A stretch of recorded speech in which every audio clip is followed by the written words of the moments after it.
Oh, I'm glad we're going to have music tonight.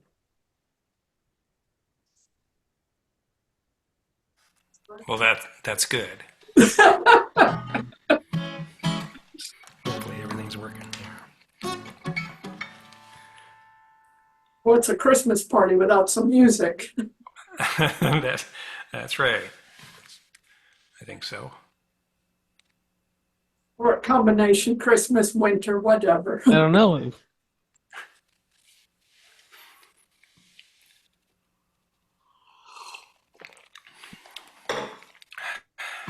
So does anybody have like a Christmas poem or Christmas music they're going to do tonight? Since it is the season. Well, solstice, we can do it any of that. Or like Derek said, hope.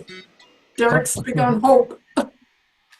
You can add it into your story. You can make whatever you're going to say, you can just add Christmas into it somehow. Yeah. Or a bit of hope. Hope. Yes, the hope. Have to think on that. Yeah.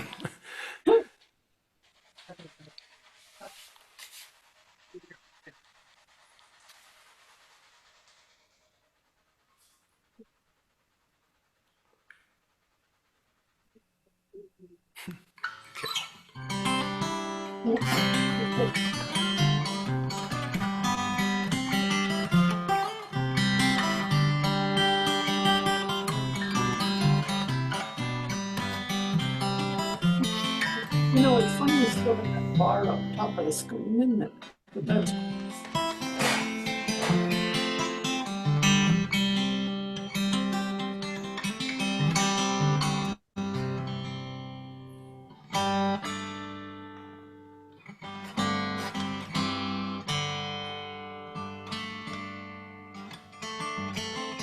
Hello, Jennifer. oh, Jennifer's here. Hello. Thank you for accepting my friend request. I know we were friends on Facebook, but I was hacked or whatever, so I had to start all over again. Oh dear. Yeah.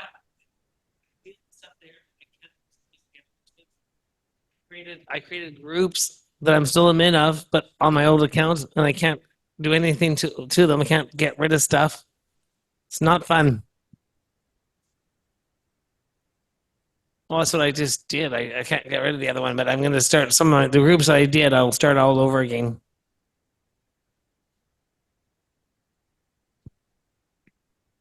Yes.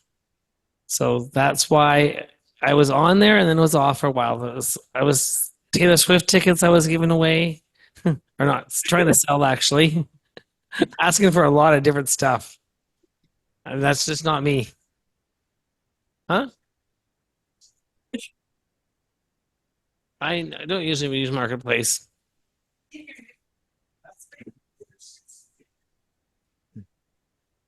Oh, did I hear the Eric's having a Christmas party?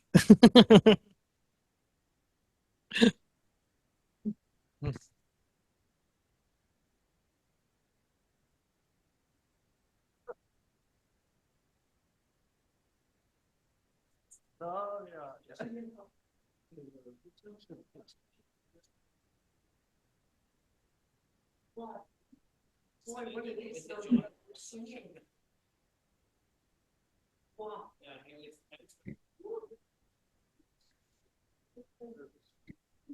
Peter, Peter. Peter Paul. Oh, well, good. Riding on a bicycle at Christmas time. No. No, I haven't. I haven't been on a bicycle. There. Oh, We there got you go. we got the both back. We got the Peter, Paul, and Mark back. Hey, Mark. Howdy. The Peter, Paul, and Mark show. There you go. Hey, this will be the 53rd time that Mark and I have done a show together. 53rd Oh, time. are you serious? Think All right. No way. Wow. Yes, way. Oh my goodness. And what did you have for supper tonight then? I haven't had supper yet. Oh dear, Oh, dear. what are you dear. gonna make? Something that I'll starts probably with- have some old cold noodles and maybe He's I'll warm back. it up.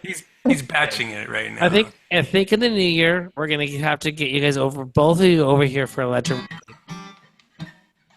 One's not that far. One has to take a ferry. Oopsies.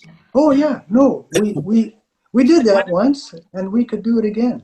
We could. Did one of us call Leslie, or is the Germany time zone? Oh, Lord, I Been hope she affected this month? remembers. They may have moved their time. I don't know. She'll probably be along.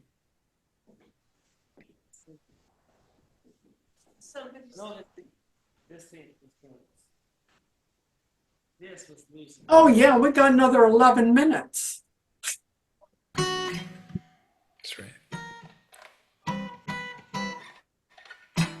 don't think Leslie's into that German punctuality. Yeah, that's what that postcard said. Punctuality is more important than laziness or something. Yeah. Remember that propaganda card? Workers.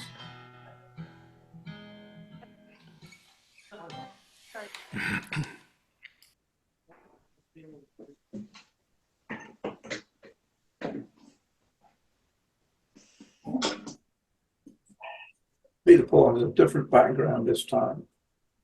Oh, he is. Completely, yes, different. Oh, Peter Paul has moved. He's the studio, but he I hasn't moved used into the living room so I can sit in front of the fire.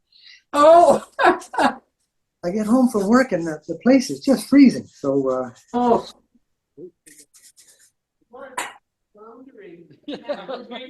Floundering founding member. Now Vicky on there, so maybe Vicky. It's the damp. and the chill, and it was getting cold. She actually has been coming quite regularly. So, but you know, when you change the night, you sometimes forget. Because the creatures have it.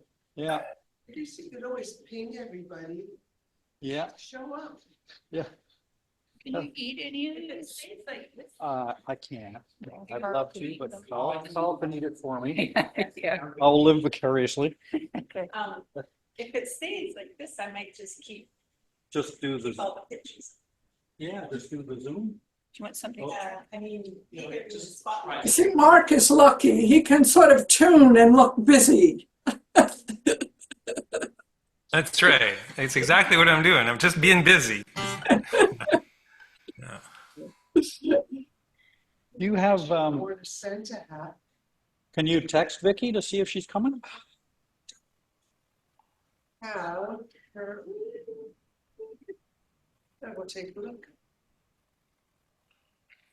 I gotta get my eyes.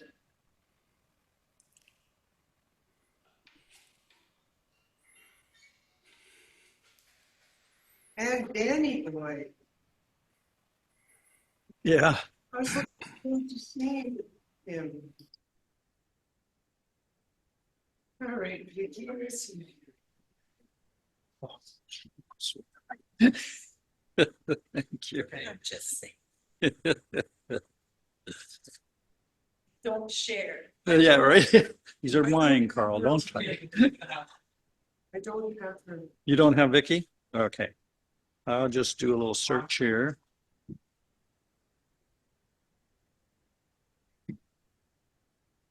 Everyone's in Hawaii.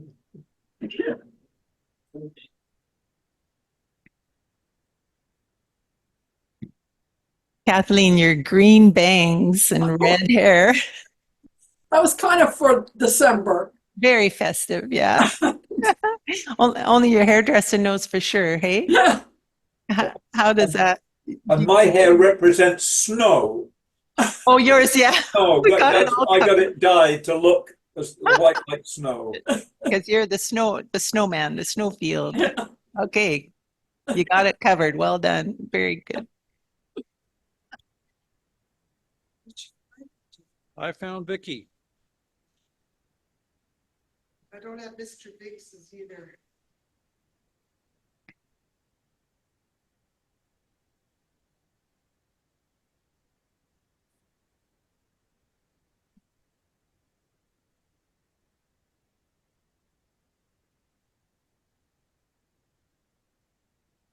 So you figured she could do everybody by changing the day.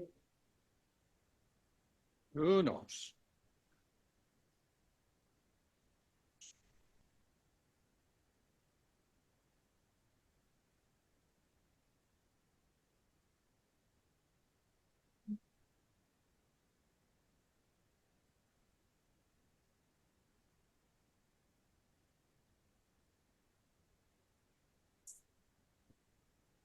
Yeah.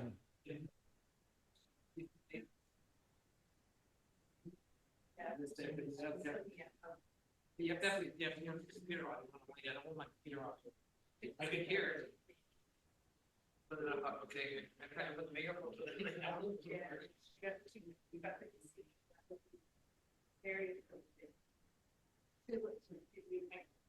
Oh, that's, I just remember that old song was in the winter time when all the And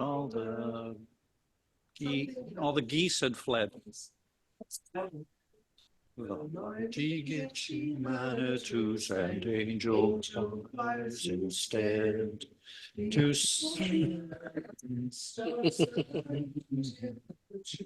to save us all from Satan's power. That's another verse, yeah.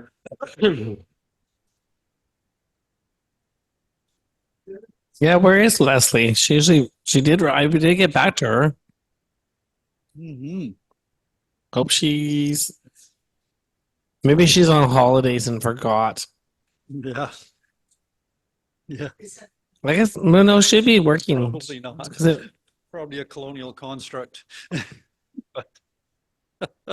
because Germany does have weird different holidays. Mark, are you going to play some Christmas music tonight? You mean like the kind of Christmas music that people would know? Or stuff Yeah, if you made up your own songs, the Christmas songs? Do that. Yeah, more like that, I think. I mean, I could play Frosty the Snowman if somebody knows the words, that kind of thing. Oh, come on. You know the words, Mark. Come on. Well, Karl, if you sing it with me, we can do it, I guess. I know. I bet you Peter knows the song. I don't know what like flashcards or something. Yeah, those are terrific songs. I can use my remember phone. the words. Jingle Bells. I can do Jingle Bells. I could. Yeah, we'd need the words bouncing on the screen, you know. Exactly. Yeah, that kind of thing. Up on the housetop. I cappella. I could probably do that one. Up on the housetop, reindeer paws. Out jumps good old Santa Claus. Down through the chimney with lots of toys, all for the little ones, Christmas joys. Ho, ho, ho, etc., etc. Okay. Yes. We'll just all join in. Yeah, okay. We'll all mute and join in. I'm trying to think now. Oh, where's my Victoria? I turned my story into a Christmas story. I just added, just set it on Christmas Eve. It's the only thing about Christmas in the whole thing.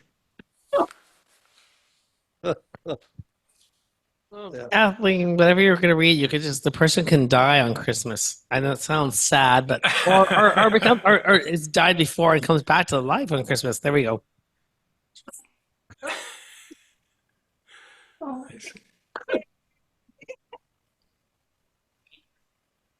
I even wanted to come here. He wanted to be on the list first.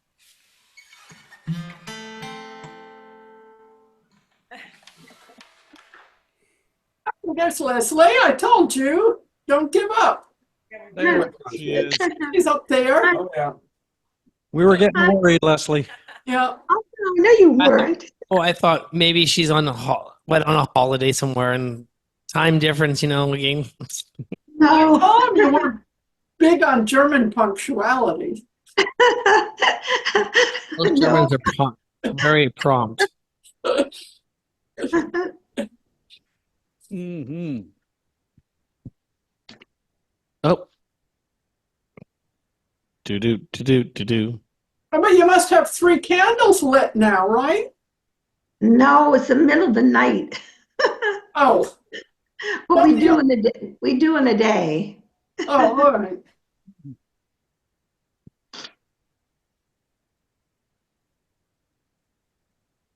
Oh, Yeah, I think so. Well, the candles for because of Advent. Yeah, in Germany, you light a candle on the first Sunday, on every Advent Sunday. So now there's 3 lit, and on Sunday we'll light number 4. Ah, But you can see, can you see how it's so dark here? We don't have any more sun, not even in the day. no sun during the day. Oh my gosh, I couldn't Oh, handle that. that's like us. We have no sun during the day.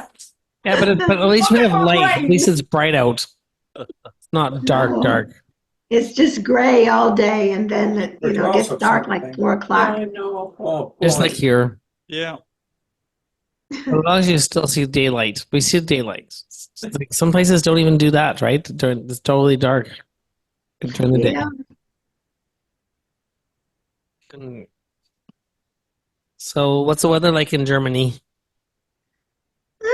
It's not that cold yet. I was telling my husband yesterday, it seems weird because it's really not even winter yet. It's not below freezing. There you go. So- Well, technically, it's not winter. December 21st, so this Saturday will be the first day of winter. Right, yeah. But often we have snow in November, The but sun's coming now back. it's so much warmer. Mhm. Are you on vacation Big now, frosty. finally? Yeah, actually tomorrow's the last day of school, but we close early so that my class is canceled because I don't teach that early. Perfect. How long do you have off for? Until January 6th. Okay, it's just like here. I think we Yeah. go to the 20th, but we get off go back to the 6th too. Right. Yeah. So that's pretty good. And then we go back. It's sort of weird because I live from holiday to holiday. So we get off again in March for 2 weeks. And Nice. we have Easter off after that. And then we have another week off in May. So I just let the next one come. So March is that spring break? Yeah, it's called like ski holiday. It's like, yeah, it's 2 weeks in March. Nice. I know. I wish I was sometimes. Good. I only had 1 week off for spring break. That was it. Now you have 2. It's like what? Oh, I know.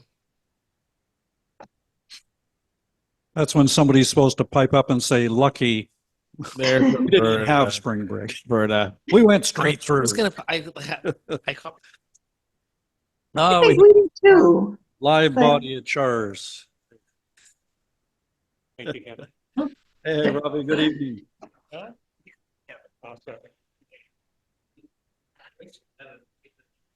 Hey, Victoria, there we go. All right. I saw that. I friendly you. So there we go. Oh. Yeah. After a while, that's saying well, I can't access them, so Right. it's a job. Phones are a pain in the butt. I used to like the old ones. Oh, now it's 6:02. Okay. Leslie's going to read second Wow. How come I'm always so early? because I'm afraid you'll fall asleep.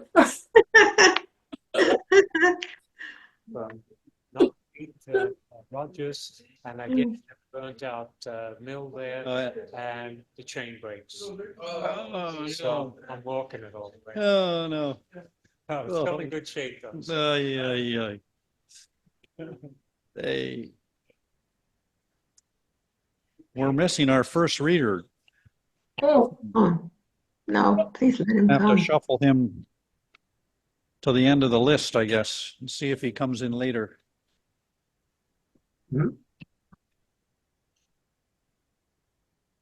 Well, number 7 can read first.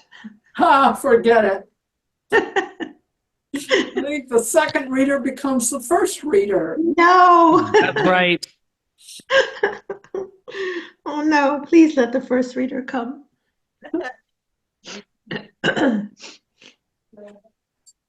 Derek's coming.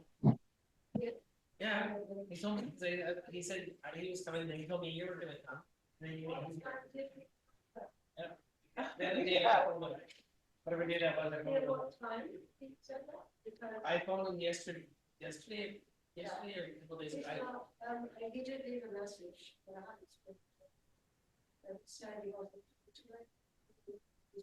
He's not there? Oh, Oh, okay, well, he never told me that.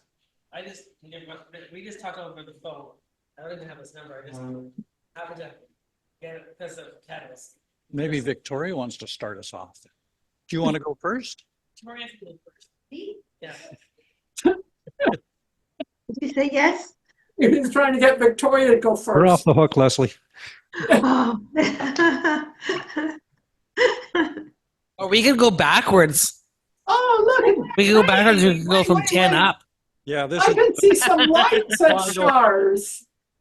Oh. anything goes. Yeah, but I'll do the introduction first. Just sit for a minute. Yeah, And then it's I think next year on members night we're gonna do it backwards. We're gonna start from the bottom up. yeah. So instead of starting with 1, we'll go from 10 up. Or whatever number we have. Is that an order of readings? With the order, is that on the screen? Difference? No, it's the number by your name. Oh, is it? I can't see the Oh, God. read the numbers. Look, Char's got Get your some glasses lights. there, David. Sorry? You need glasses, David. Well, I got glasses, but it doesn't help. It says 4, David. 4. That comes after 3. That's yeah, you It's tell 4. Well, um, trust me. Okay, You don't good. trust me, do you? No, well, no. Don't say 4. You don't believe me? Are we ready? Are we ready? Okay. Are we ready? All right. All right. We're recording. Electric Mermaid Emcee Derek Hanebury is a Port Alberni writer of poetry, fiction, and creative nonfiction who taught writing here at North Island College for many years. His new book, Something Else is Altogether, is out. Hopefully he's doing something new. Thank you, Karl. All right. Good evening, everyone out there in Zoomland and here live at Char's. Small house tonight at Char's, but people may trickle in as they often do. And the numbers are not what counts, right? It's the community and the quality of what we share with each other. And that's going to be ecstatically outstanding tonight. I just know. I have this feeling. Members night where we don't have to worry about times limits. People can relax and read at a leisurely pace. Throw in a Christmas carol if you want, Mark. I mean, anyone. And yeah, it's going to be fun. So great to see you all here tonight. And we're coming to you live from Char's Landing on the unceded territory of the Hepetcheseth and Sishat First Nation. Grateful to them for sharing their land with us, as always. And grateful to see everybody here at the end of 2024 already. I can't believe it. Where those months went, I don't know. They just disappeared, sucked up into the soup of time, never to be lived again. But it was a good year in many ways, a surprising year in many ways. Yes, lots of surprises, and I think 2025 is going to be full of more surprises. But hey, the Electric Mermaid will persist and still be here as our grounding point, our pillar of strength and, I don't know, community here within the midst of the chaos. So thank you to Char for hosting us as always. And to Sheila for making us some good, nice German spiced wine tonight. And treats, yeah. That's what you get when you come live and get to enjoy those things. But you can, just watch Karl eat and enjoy it vicariously from the other end out there in Zoomland. Okay.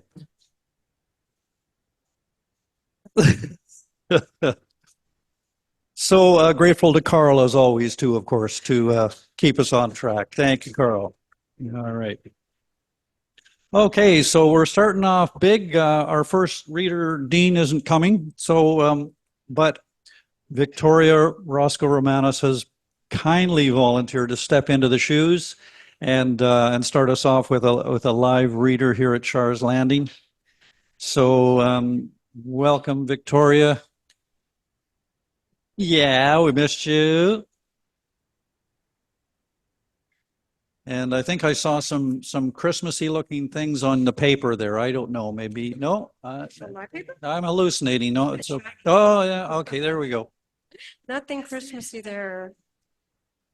I wish I'd known I could have sung the Christmas carol. I was going to look one up, make sure I knew the words because I hadn't sung them for so long. Well, these particular ones I was thinking of. I'll Get wait. that I'll wait. I'll wait. camera zoomed in.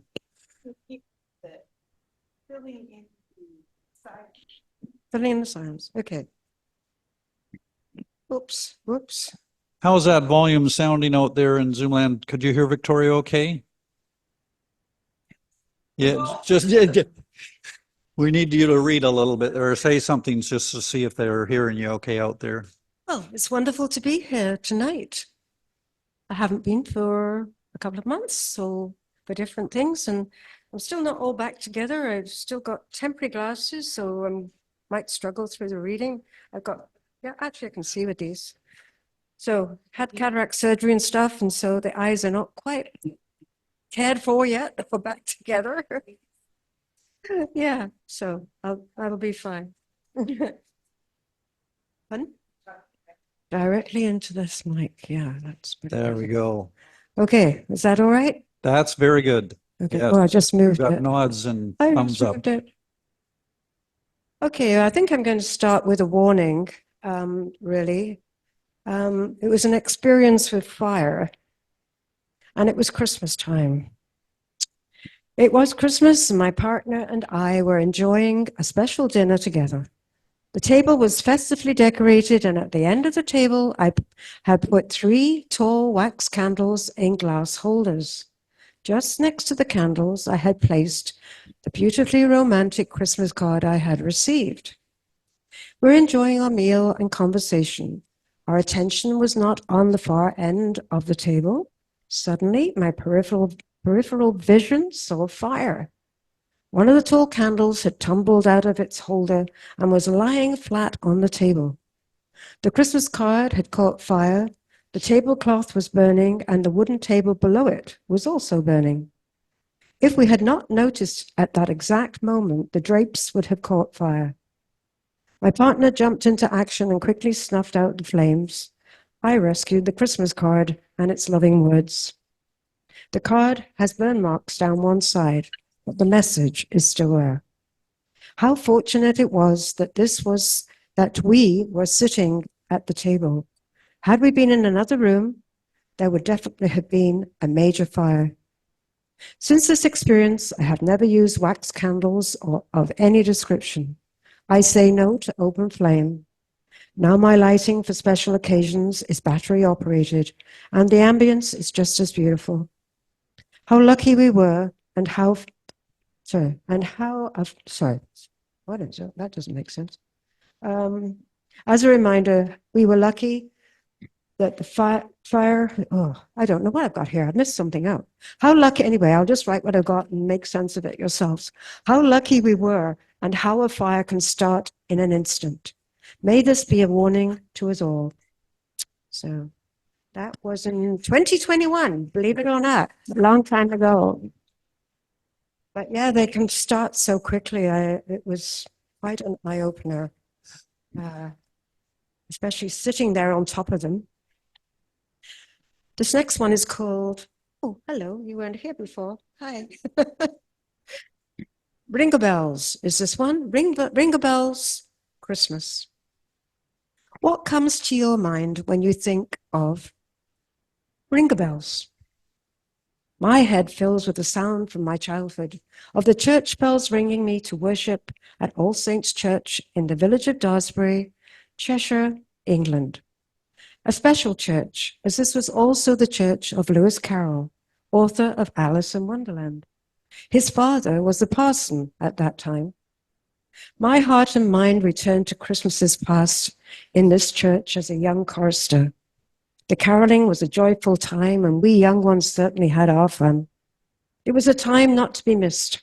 The church had a large parish, and for 1 week before Christmas, the choir would take their carols out into the crisp night air and descend on the doorsteps of parishioners' homes. I see the choir master tapping his tuning fork and pursing his lips to hum the correct key. The choir was invited into many of the mansion homes for treats and drinks. A couple of the gentlemen choristers enjoyed several adult drinks at each stop. By the end of the evening, they required a guiding hand to find their way, but they could still sing loud. Christmas, following on with Christmas. The Royal Mail in England at this time was delivered on Christmas Day. Our mailman delivered on his bicycle. My father always invited him in for a very stiff drink that added to the previous drinks he had had on his rounds. When the postman left, staggering, we would all watch through the windows as he tried to mount his two wheels. When he eventually did, we saw him wobble left and right down the road, and we all had a good laugh. It was one of the highlights of the day. Oops. Yes, Christmas is always a mix of nostalgic memories, tumbling through our thoughts. Christmas is like a spinning top, spiraling us through past joys and hurts, catching a glimpse of oh so many different scenes of Christmas pageants past. Emotions run high, causing our spirits to take an exhausting roller coaster ride.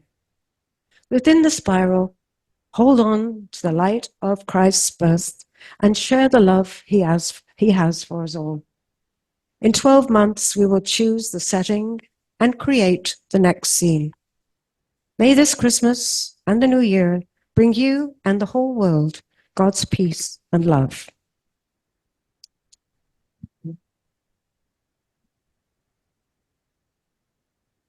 And I have another one. It's called A Most Cozy Place. My most beautiful memory of a cozy place was my grandmother's kitchen at the farmhouse. There was always a fire burning in the grate whenever there was inclement weather. There were chairs around the fire, even a rocking chair that I loved.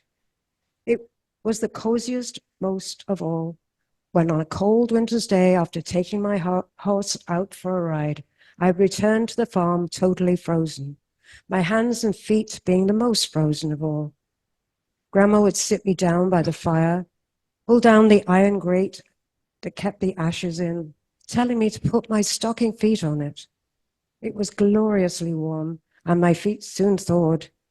She would bring me hot, strong tea and a large slice of homemade bread with butter melting on top.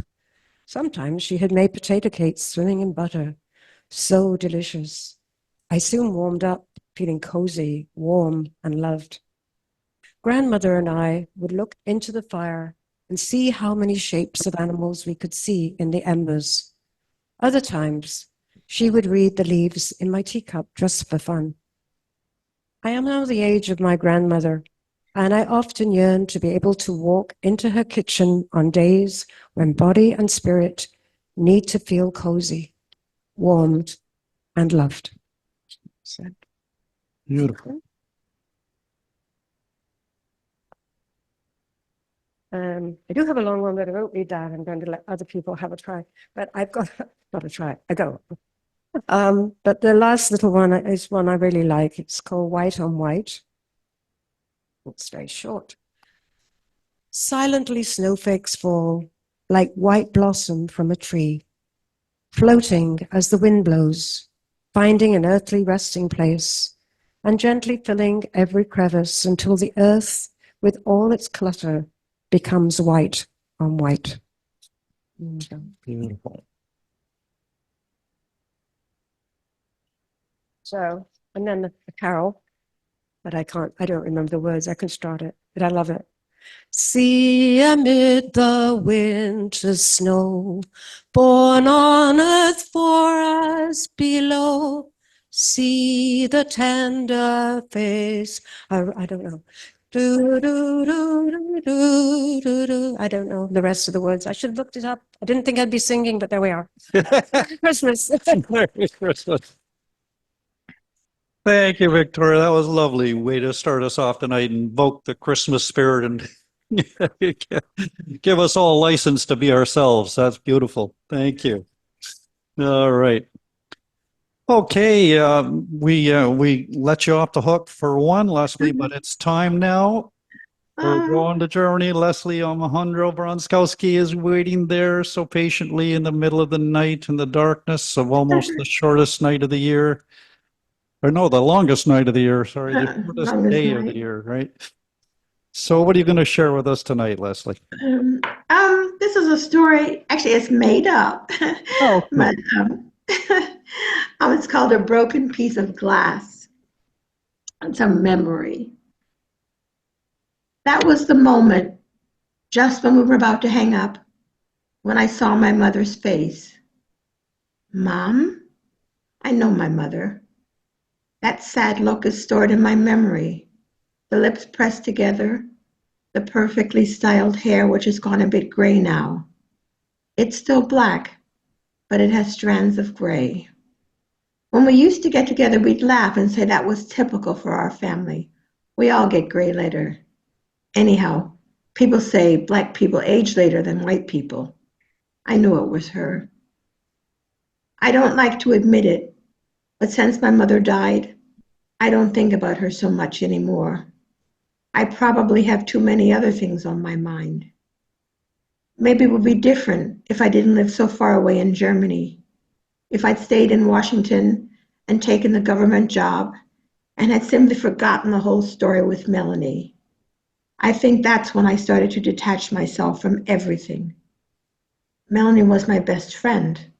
I didn't want any more than that.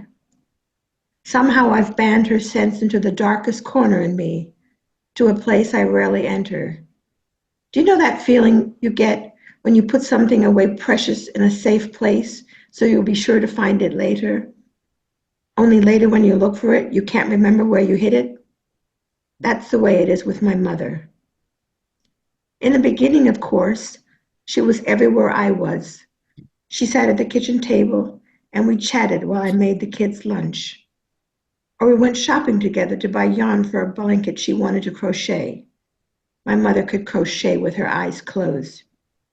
Ready, aim, fire, she would yell when we got in the car, and I would push the gas pedal to the floor and accelerate, like two crazy black ladies in some Hollywood film. The last time she was in Germany, the two of us drove around the villages in our area. I had to stop every 5 minutes and take photos for her of all the different things she liked in Germany. With hindsight, there are so many things I would have done differently.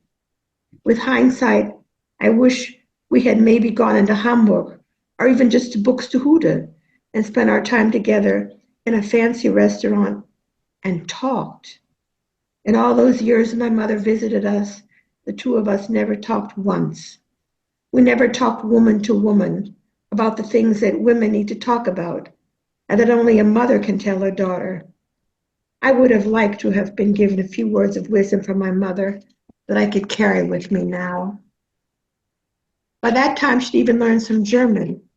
She loved the windmills and the half-timbered houses, and so we drove around and greeted every person she saw with Guten Tag or Schönes Haus. She loved it that even the older people here walked everywhere. In the past few years, she'd gained a lot of weight. Just wait, she said, until I tell my lazy friends back in Washington how fit all these Germans are. Mom, I wanted to say, we're doing everything by car too, but I kept my mouth shut.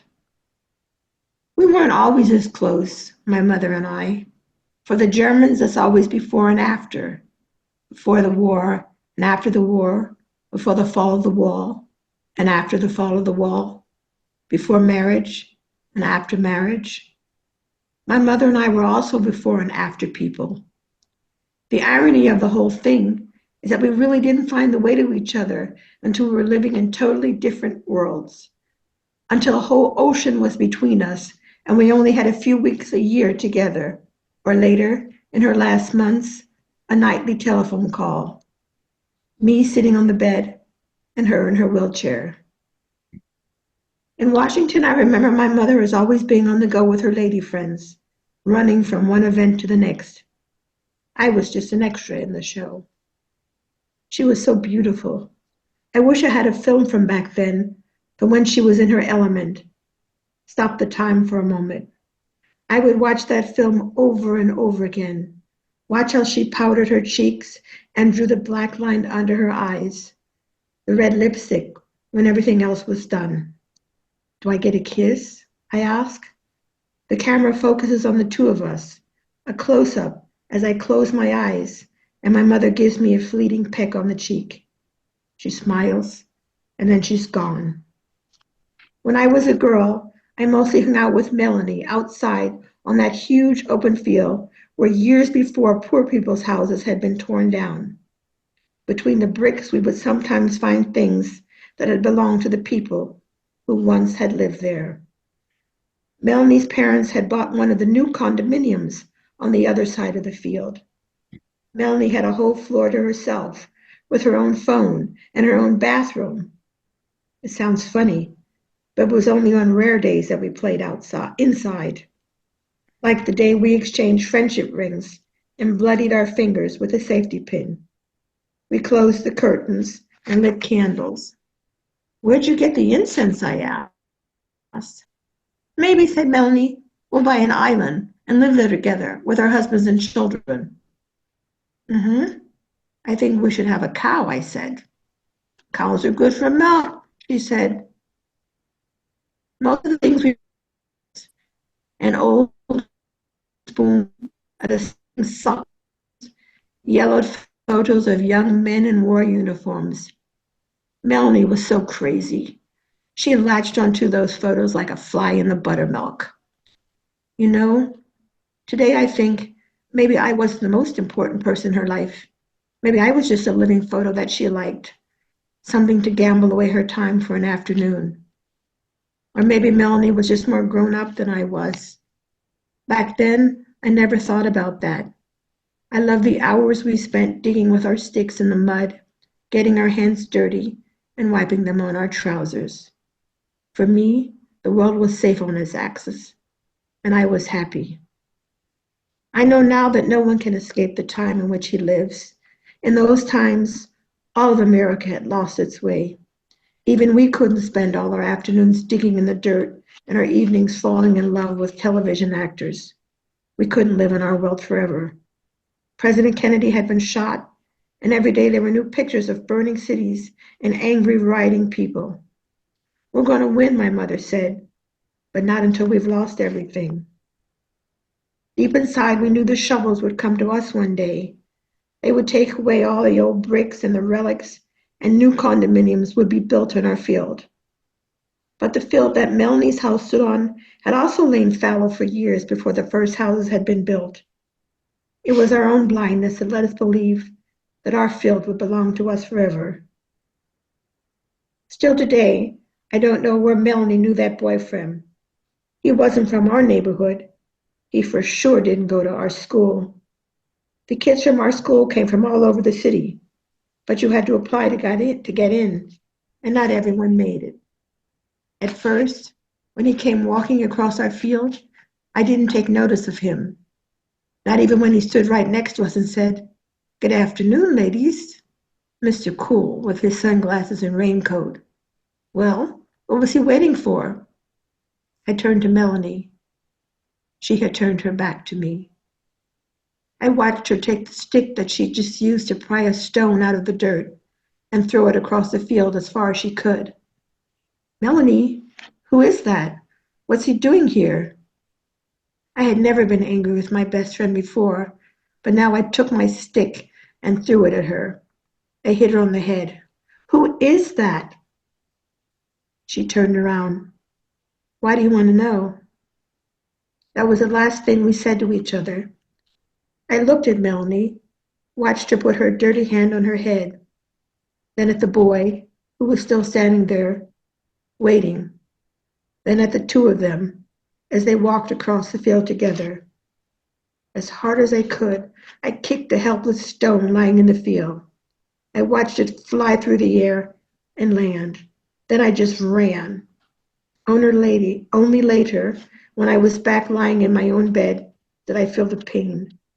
My big toe was black and blue. That made me so mad. My mother's door was closed by the time I got home.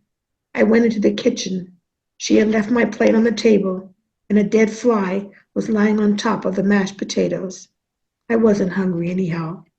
The whole kitchen smelled like grease. My mother never wiped the grease off the hot comb before she put it in the flame. She just let the grease drip into the fire until it was glowing red. I imagined her then, sitting in her armchair and putting her hair up in curlers while she watched the news. I scraped the potatoes from the plate into the garbage and went upstairs to my room. I was glad I didn't have to answer any questions. On the shelf over my bed, I looked at the box which stored all the things I had collected over the years from our field, but I didn't open it. I started to cry, but if you'd asked me why, I wouldn't have been able to give an answer. I still can't. The next morning, when I woke up, I thought, maybe I had imagined it all. It was just one of those bad dreams you sometimes have. I guess I should have known. When I got to our field, Melanie wasn't there. It was just a deserted field covered with bricks and rubbish where people had once lived. Existed, my mother would say. That's not the same thing as living. It didn't feel the same as yesterday either. I didn't walk across it. I just stood at the edge. One day my mother came and stood next to me. She didn't say anything, just handed me a chocolate muffin and then another one. Eat something, she said. Back then my mother was already a real thief. She taught English at a high school on the other side of the city. I knew those muffins were for the poor kids who couldn't afford to buy their meals. They got breakfast and lunch for free. I'm poor too, said my mother. Or do you think that food that you throw in the garbage comes for free? Sometimes I've deserved something for free too. I ripped off the paper and stuffed a half of a stolen muffin that was intended for a poor child into my mouth. With my hand, I wiped the chocolate across my mouth. You know, today I think sometimes it doesn't matter what we do. We are all only a part of the same long chain. Back then, when all this was happening, we were doing Indian colonization in history, but how the English had gone to India and taken over the whole country. In their own country, the Indian people had to work for the English. I wonder if there's a difference between stealing someone's country or taking his house and tearing it down so you can build condominiums on the lot, or eating his chocolate muffin. I dropped the paper on the stones. By the way, my mother said, as we walked up the steps to our house. She didn't look at me. I don't want you crying over that black bitch. Then she put the key into the door and disappeared into the house. Since that day on the field, I never saw Melanie again. She must have changed schools. A couple of times when I was downtown shopping, I thought I discovered her in the crowd. She was always with a group of other people, but when I walked towards her, she was gone. I could never tell if that boy was part of the group or not. I admit, sometimes I would go back to our field and just wait to see if she would come. She never did. I thought about it, but I never went back to her house and rang the bell. I wanted to know if she was still wearing her friendship ring. I still wear mine today. One day, on the way home from school, I saw that steam shovels had come to clear our field. It was already off limits. In the night, somebody had erected a fence all around it, and every few meters there was a no trespassing sign. The planning board from the building contractor was hanging next to the entrance with the information about the new condominiums which were going to be built. It seemed like there were white men everywhere, in suits with helmets on their heads, notepads in their hands. I never asked my mother what she knew about Melanie. In my last year of high school and later at university, We've talked less and less. Not talking was easier for us. It wasn't until I won a scholarship to study in Germany, met Hans, and had kids that we found the way back to each other. You can't keep the grandchildren away from an old woman. My mother visited us every year for a few weeks in the summer.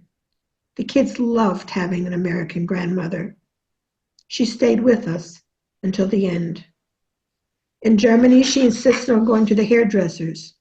When we had outdoor market day, she went and bought herself a new scarf or a chain. She loved everything Germany had to offer. Just before she died, she had her hair braided into long braids, which fell over her shoulders. You got to keep up with the times, she said.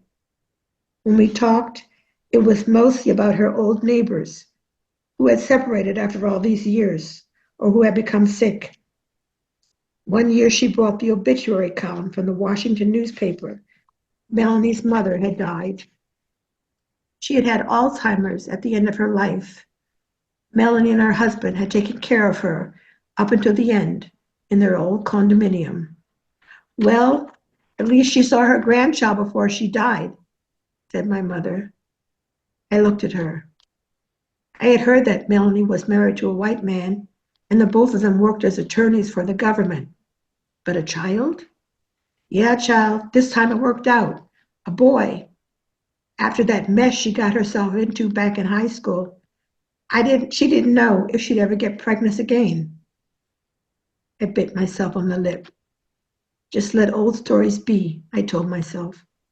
I have my own story in Germany now too, with Hans and the children. I'm doing fine. That was the last time that I saw my mother. A month later she had a stroke. The nurse in the home outside of Washington rolled her in her wheelchair to the phone every evening when I called. I would never be able to wish her Merry Christmas and Happy New Year again. I didn't fly over for the funeral. Can you catch up on 25 years in a night? Melanie and I tried when I finally found the courage to call her. University, marriage, children, and finally, the child which years ago wasn't allowed to be born. You knew about it, don't you? What happened back then? She told you? Melanie asked. How come you never told me? We always told each other everything. And in all these years, how come you never got in touch? You were my best friend. I loved you. I was crying. That was the promise I made to your mother. I could hardly hear her. That was the one condition for her helping me back then. I had to give you up. You were the price. We stopped talking. I didn't understand. What did my mother have to do with Melanie? Melanie was crying into the phone. It was so strange. It was slowly beginning to get light outside. Time to get up. Time to put on the tea. Time to be a wife and a mother. In Germany, a new day was beginning. In America, it was time for my best friend to sleep. Maybe now she could. One last thing, said Melanie. I was desperate back then. I went to your mom because I knew she was the only person who could understand what I was going through. She knew people would talk about me behind my back for the rest of my life, treat me like dirt. Your mom didn't want me to go through the same thing that she had gone through. That was the moment that I saw my mother's face, saw that old armchair in front of the television, saw the crooked window that hadn't been opened in years, the torn blind, the commode full of her cosmetics and curlers. Mom? My mother stands in front of the mirror and powders her cheeks, draws the black line under her eyes, finally the red lipstick. My God, is she beautiful. Do I get a kiss? I ask. The camera focuses in on the two of us. A close-up as I close my eyes, and my mother gives me a fleeting kiss on the cheek. I open my eyes and see the flicker of a smile cross her face. Then she's gone. Oh.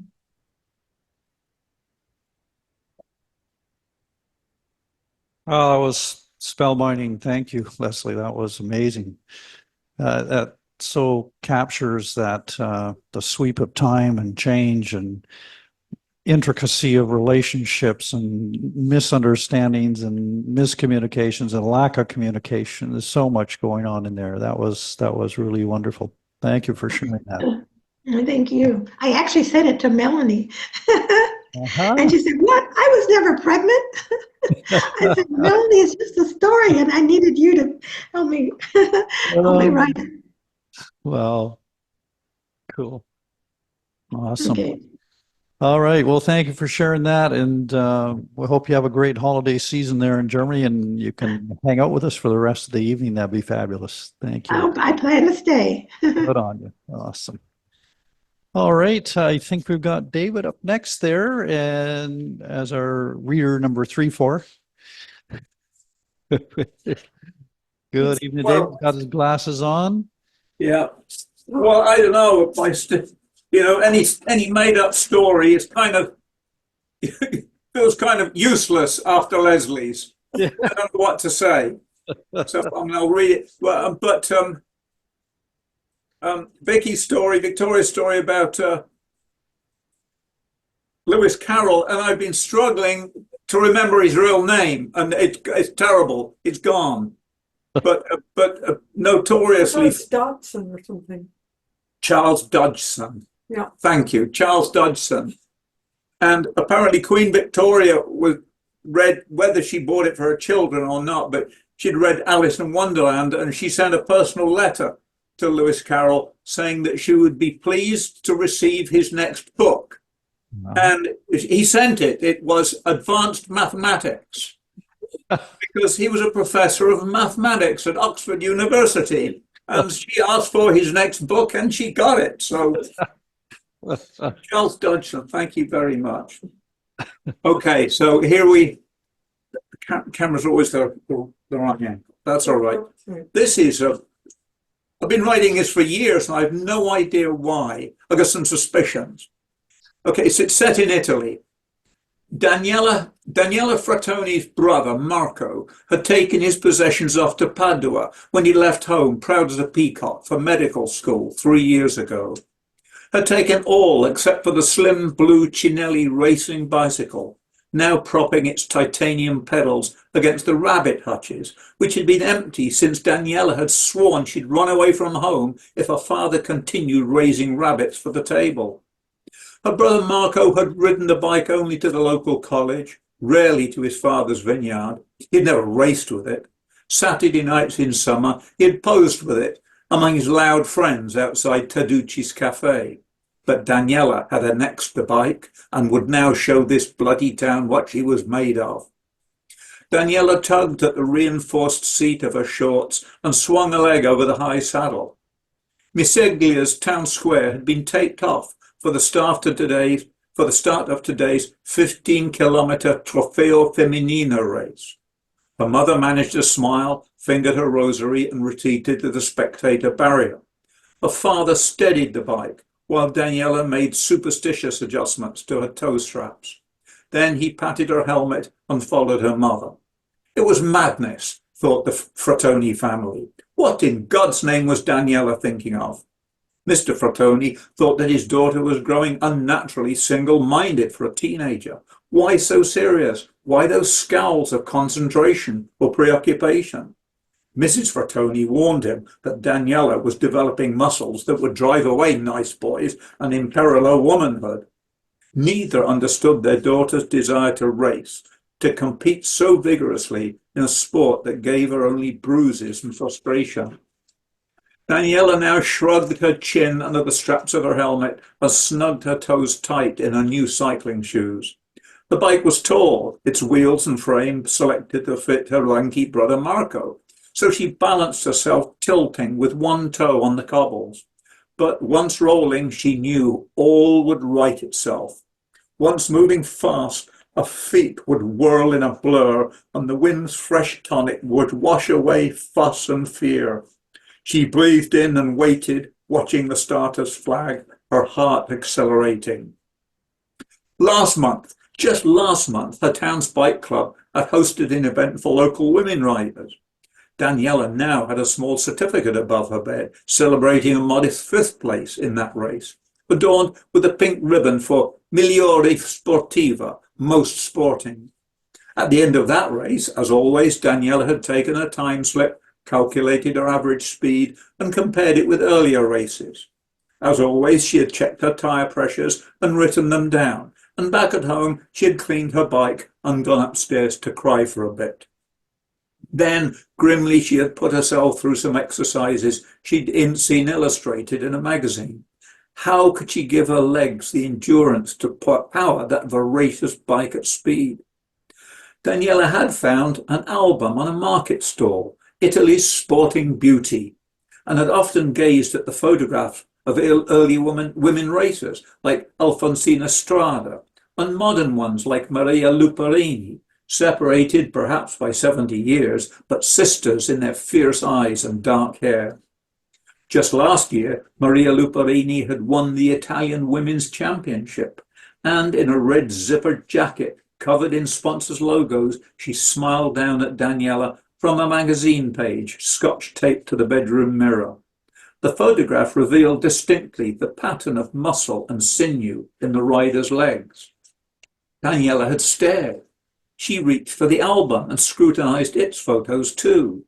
Suddenly, laughing, she hiked her shorts and looked sideways at the mirror, tensing her legs one by one.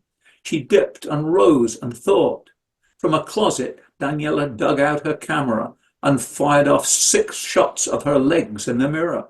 Then she photographed her heroines in the book and the magazine page. This was crazy. For Marco in Padua at medical school, his anatomy courses, of course. Daniela scooped the chip from a camera into a laptop, prudently cropped the pictures for modesty, and began to type the email. Marco, my favorite brother. This is Daniela, your very best and only sister. You have such a big brain and are such a good son to Mama and Papa that you will surely do the small favor of studying these photos of your embarrassed sister and some famous women champions. What are they? They're muscoli delle gambe, showing so clear. Look at their legs and mine. How can I copy their muscoli? What exercise is good for this anatomy? In Italian, for God's sake, none of that bloody Latin. Per favor, Marco. Daniela's impatient fingers had scattered typographic errors that didn't matter a jot to Daniela, nor would they to a marvelous, beloved, so good brother who was destined to be one of Italia's greatest doctors. She put that in bold and underlined. Who was, God and Daniela knew, laziness itself and couldn't raise a bike to save his life, but who might be Daniela's next step on the road to victory. Marco's lengthy reply last month had sent Daniela running to Missiglia's municipal library for a medical atlas, and it worked. Here now, in this 15-kilometre women's sprint, Daniela had started hard and advanced to a glorious 3rd place, maintaining her pace in that long left-hand sweep, barely a kilometre from the flag and the judges and those scouts from the professional teams. Daniela had never felt so strong, so tall, so alive when Sara Baldini had leaned over and elbowed Daniela's handlebar, hard enough to send her into a swerve she struggled to correct. Racing accident, mio cara, an umpire had shrugged when she protested. It happens all the time in the Giro d'Italia. This is bike racing, not nursery school. Next morning, Daniela flexed her bruised calf muscles on every step down the stairs to the kitchen and, unsmiling, grabbed her bowl of coffee from the scrubbed table. Her mother at the stove was gossiping over her shoulder. They were telling me just now at the baker's, that nice Baldini girl, the pharmacist's daughter, you know, Sara Baldini, she's off to Milan tomorrow. Imagine, all that way, a professional team wants to meet her. Imagine! Daniela stared down puzzled at her empty hand and up at the rainbow arc of earthenware splinters and steaming cafe latte sprinkling across the whitewashed stonework above the rack of boots and sandals and sneakers and new cycling shoes. The end.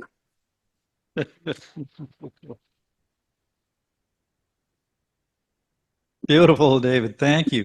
That was interesting. Very interesting. You are so amazing in the variety of characters and settings that you go into, and you can do them also totally convincingly. It's amazing. But yeah, and did you used to cycle? Is that? Oh, no. I've known one or two cyclists who are mostly mad. Like anyone who does anything seriously. Yeah. So yeah, there was a very good film. Some of it, do you remember years ago Breaking Away, the film about upstate New York, about a young guy at college. It's Indiana. It was Indiana. Yeah.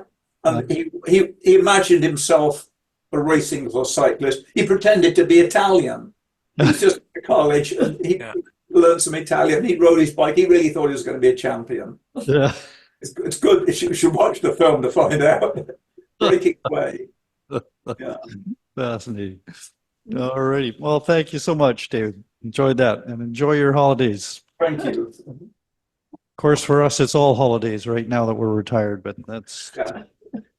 Joe Lunchbucket is next up, but I don't see him on Zoom anywhere, and he's definitely not here in house. So we hope he's doing well. I heard he had another fall, so hopefully he's pulling it together again. We'll be back with us soon. So we go to Peter Paul Van Camp. Good evening, Peter. Been enjoying your posts on Facebook as always, and good to see you here live on Zoom. It's nice to be seen and heard. And by golly, before I start, remind me before the evening's over. Tomorrow's garbage day. I have to run up the hill with a big sack of things that have been sitting around for far too long, and another 2 weeks might go by if I forget. So please do me that favor. Now I'm going to try to read 3 poems tonight. I don't know if you folks have ever had the experience that I had once when I was I guess I was 19 at the time. It was one of those moments that you realized as it was happening that you never wanted it to end, although you knew it had to. And so I decided I'm going to remember this. And I sat with it for about 50 years before I even tried to write about it because I didn't want to spoil it for myself. I'm very fond of this piece, actually, as it turns out. It tells its own story. It's called it takes place in Montreal in 1971. And this is the 535 at Montreal West. It wasn't the end of a perfect day, just a drowsy one, squandered at school. Now, nightfall comes early at that time of year. Over the bench at the station, the sky, in top hat and tailcoat and twirling a stick, had stepped out as twilight. And I said to myself, remember this picture, and you can stay right here as long as you live. Oh, the train would be coming, winter approaching, evening descending in late afternoon. There'd be no staying put very long where I waited, young as they make 'em, with no clear conviction about any subject. Indigo going deeper, shading to violet. One star, and your whole future pinned in that sky. Sometimes you can feel yourself living your life and suspect what you're used to won't sit still much longer. Remember this picture, I said to myself. You may need this one day. Won't you want to remember when time caught its breath once and held it? And held it? That time it was twilight. Clickety-lickety-clack. And twilight for keeps. Clickety-lickety-clack. At 5:35. Clickety-lickety-clack. Clickety-lickety-clack.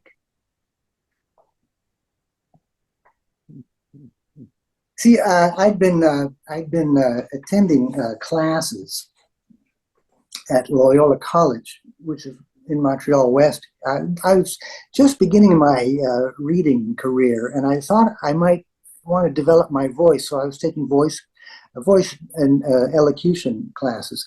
The teacher was English. She was from England, and she had us doing these exercises of Andrew Air Pump asked his aunt her ailment, those kind of things. And I kind of bailed out when she insisted that we pronounce the word eat, or no, ate, A-T-E, as et. I thought, no, this is not going to work for me. So this was the day that I was waiting for the train to go somewhere else, and there I was. Thanks. I'm no drummer, but I've always been, as you probably know, rhythm happy. And growing up, we had some fine recordings, big band recordings in our house that belonged to my parents. One of the favorites that we'd sometimes hear on Sunday morning was the 1938 Carnegie Hall concert featuring Benny Goodman and his orchestra and several guests. It was quite a departure for all the musicians in the band, and they were kind of nervous. And the drummer in the band was Gene Krupa, and the first number they played, he just lifted the band. It was called "Don't Be That Way." You should listen to it.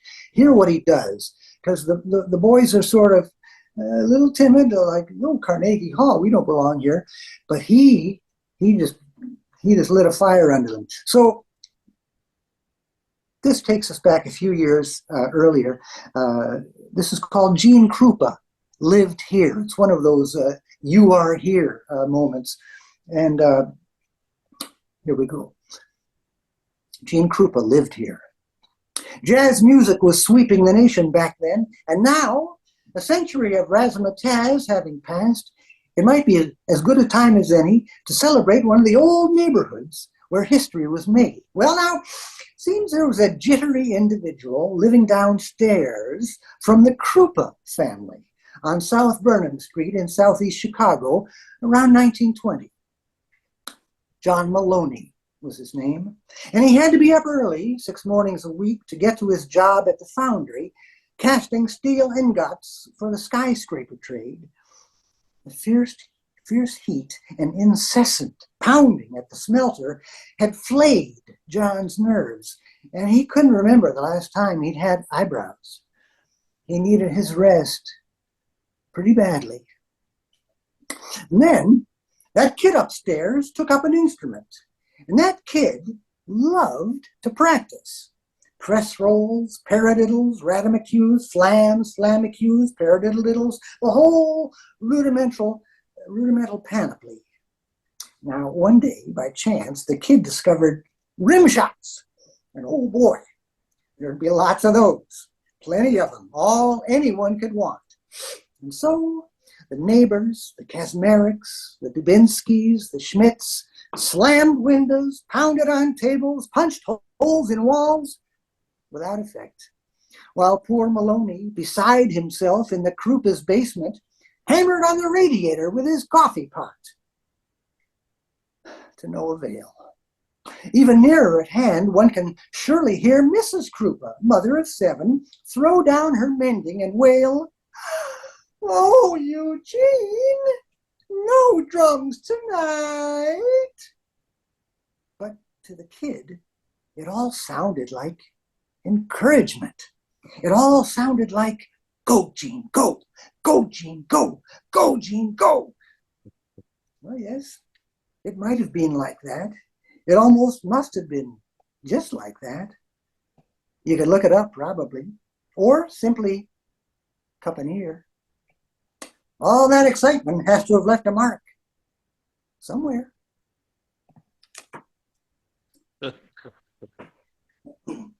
And so, I'll leave you with this one. Now, I cannot clasp the hand or kiss the cheek of each one of you individually, so I shall instead leave you with this testament to my gratitude for the privilege of having addressed you this evening and all the 21 other times I've been here prior to this. I didn't write this, although I have toyed with it and I've read it so many times. I've changed it around quite a bit. It was written originally by the great hobo poet Henry Herbert Knibbs. That's Knibbs with a K, Knibbs, Knibbs. You could look him up. And this is called Nothing to Do But Go. And it's my way of saying goodbye to the old year and welcoming the new.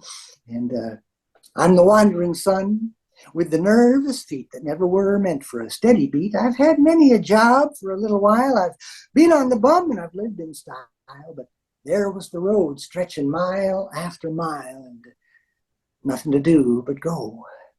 So beat it, Bo, while your feet are mates. Take a good look at Canada, the Congo, Easter Island, Loch Ness, Belgium, Schenectady, the whole United States.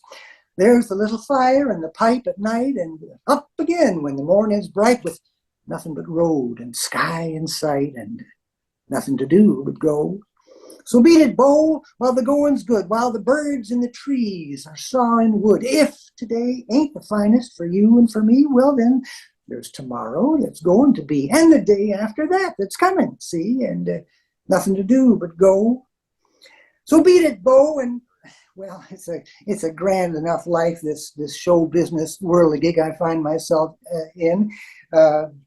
If you don't mind how you live, try not to get the mange when you're in a strange town. And maybe they don't applaud much, and let's say you cluelet, but they do talk about the show afterward.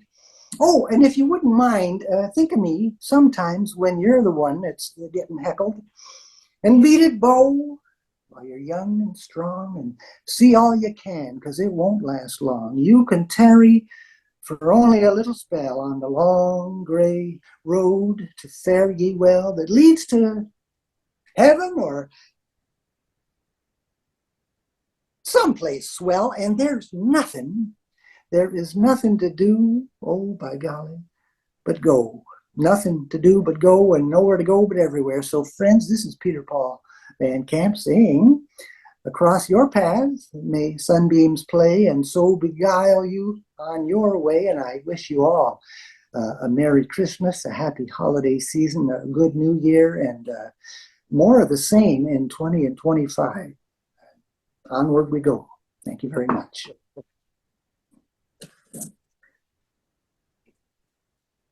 Well, and back at you, Peter. That was wonderful. And I think you're probably the only one who counts how many times you've been at Electric Mermaid, but that just seems so you. I don't know. Oh, I'm sure I'm not the only one. I'm just the only one who talks about it. We're hoping there'll be at least 21 more times that you can. So do I. So do I. Thank you. Thank you. All the best. Thank you. All right. What do I got on my list here now? I am looking at Kathleen Vance. She's got her reindeer sweater on tonight. Got her Christmas hair on. Yeah. So I believe I heard Schenectady. Yes. Absolutely, Schenectady, because I grew up there. No kidding. No kidding. Schenectady. You can imagine how old I had to be before I could spell it. I still can't spell it. You know the joke about the policeman who found a dead horse in Schenectady, and he couldn't spell Schenectady, so he dragged the horse over to Troy so he could make his report. Not to flog a dead horse. Oh, that's great. That's great. All right, I'm going to finish this forever sleep story. It seems to have gone on forever, but I'm finishing it. All right. So if you can remember, they interviewed 3 people. All right. So the 3 interviews having been concluded, Heather, Harry, and Lil met to discuss their findings. Although Montgomery Scott could not have teleported, he could have sleepwalked through the murder. But the cabbage had hallucination, and it must have been a hallucination, since the hospital is adamant that no food is allowed in the clinic and could not have gotten past the technician. The hallucination suggests a man who feels frightened and even guilty, but not one who is violent. Lil tried to remind everyone that Lady Macbeth never killed anyone, unless you count herself, but was told again by Heather and Harry to forget Shakespeare and focus on the matter at hand. The discussion continued. Agnes Bronsky may really suffer from somatic symptom disorder, and in the adjoining room could have made a new friend, only to feel betrayed again if this new friend didn't believe in the extent of her suffering. But Agnes, as evidenced by the long list of so-called friends she sent her selfie video to, is not prone to even discard the friends who betray her, much less to murder them. So regardless of whether the selfie videos were doctored, that put Agnes out of the running. Still insisting on literary parallels, Lil couldn't help suggesting that if Agnes were a murderer at all, she would certainly be an imaginary one.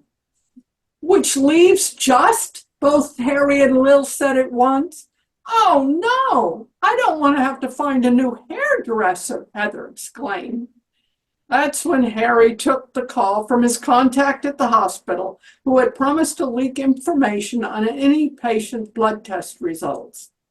Then it was time to meet with Jade, the hairdresser. Heather began the conversation. Tell me more about your client who died, Jade. I should have asked you more earlier. She had great hair, but she never stopped talking about her father and how mean he was to her. She would recount to me every last terrible thing he did. I know it's my job to just listen, but I finally couldn't take it anymore and suggested she consider severing ties with him.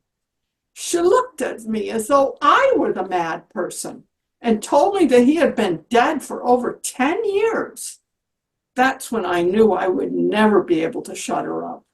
All my clients were always dumping their grief onto me, but she was by far the worst, and it was time for me to take control. So you made a soothing tea for her of berries and leaves from your garden. I should have figured that out when my mom asked you to brew a pot of tea, and you chose to make chamomile tea for its depressive effect on the central nervous system. And then there were all the deadly plants in your garden. With all the Shakespeare I've read in school, I was immediately suspicious. Lady Macbeth did drug the guards, even though she didn't kill them. Juliet took belladonna to fake her own death, and Romeo took monkshood to kill himself. I was well on my way to figuring it all out, but then my mom and dad shut me down, told me to stop going on and on about my reading, as though a kid's ideas couldn't possibly count. Heather put her arm around Lil and told them she was sorry. Ignoring Lil's sullen look and the way they pushed her away, Heather stressed how she herself had missed the clues that had by now become so obvious, and added, if only I hadn't gotten distracted by what had happened in the sleep clinic, I would have remembered that you, Jade, always make tea for your clients and must have for her just before she left for the sleep clinic. Jade began sobbing. I just couldn't take it anymore. Heather reached out to comfort her. I feel your pain and frustration. They say that empathy costs nothing, but that's a big lie. Emotional labor extracts a terrible toll. Such work is critical for us humans, but it needs to be shared more equitably. Heather looked over at Harry as she made that last point. Harry responded, I too feel your pain, Jade. Then he brightened up. But I do have some good news. From the information provided by my hospital contact, I was able to conclude that your tea was too weak. Remember, belladonna and foxglove are also used in homeopathic remedies. Your client died of a bad heart, not by your hand. So now what? Jade wanted to know through her sobs. Well, I think it's too late for a burnout coach, Heather responded. Jade saw that she needed to be more explicit with this crew and asked, "Are you going to tell the police?" "We're detectives, not police," Harry said. "Yeah, we don't work for the justice system, or the injustice system, as it's called in some of the books I read," Lil added. "No one was hurt by you, but we must insist that you change your occupation," Heather said.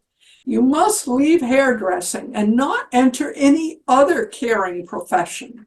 I suggest you confess to a spiritual guide, one who can also help you find a new occupation." "You could go into politics," Harry suggested. "Just pick your party judiciously. Some are more past caring than others." "Yeah," Lil agreed as they thought of two of his favorite writers, Charles Dickens and Oscar Wilde. Wilde said it would take a heart of stone to read about the death of Dickens' character Little Nell without laughing. If you think about it, I think Wilde was telling us about the value sometimes of having a heart of stone. After Jade had left to ponder her fate, Lil still had a question for Heather and Harry. But why? If she had put the belladonna and foxglove in Jade's tea, why did Jade hire us to investigate? Guilt, wanting to be found out, Heather ventured. Harry had his own ideas. She couldn't stand the tension of waiting, not knowing when or if she would ever be accused. Also, she wasn't sure herself that she had caused Jade's death. She wanted an end to the uncertainty, whatever the outcome. So, Lil concluded, she came to us with the story she had begun, and she wanted us to finish it for her. No, Lil, Heather replied. Only Jade can finish her story. We just exposed what had gone wrong and resolved some of the contradictions. Jade will have to do the rest. We're just a detective agency. Looking at Lil, Harry added, "We're not Shakespeare, Dickens, Oscar Wilde, or even Moliere. We're just a family of detectives." "I just hope we're not an imaginary one." Lil liked having the last word. That's it. It's finished now. Imaginary. Very good. Very good. Thank you, Kathleen. Heaven forbid if they were just imaginary ones, eh? My goodness. Yeah. You gave them life. You gave them life.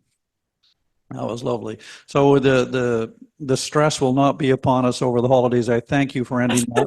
We don't, lose sleep. That's great. Have a great holiday, and thank you for being with us all this year again. One of our great contributors. All right, we're going to go to London, Ontario, and Jennifer Wenn is there, ready to share some poetry with us. Good evening, Jennifer. How are you? Not too bad. How are you? Doing well, thank you. I'm not sure this is going to end up being a good idea, but I'm going to do something different. It goes back to a couple of years ago. You may or may not recall that I, at this time of year, did a longer piece called Empress. And it was my take on the Roman emperor who's come down to us, known as Elagabalus, after the god Elagabal, for whom they were a high priest, came to the throne at age 14 in 218 AD, which at the time was the youngest ever, and was murdered by the Praetorian Guard in 222 at age 18. And my take on it, and I'm not alone, is that she was actually a transgender woman, transgender girl. And that was the gist of the multi-section poem that I did that took 10 minutes or 12 or something, 10 minutes or so to do.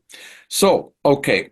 And as a matter of fact, I'll just say that there is a new second postscript to the final piece now that goes in November 2023. The North Hertfordshire Museum in Hitchin, a town north of London, England, reclassified Elagabalus as a transgender woman and indicated that they would henceforth use the pronoun she, her.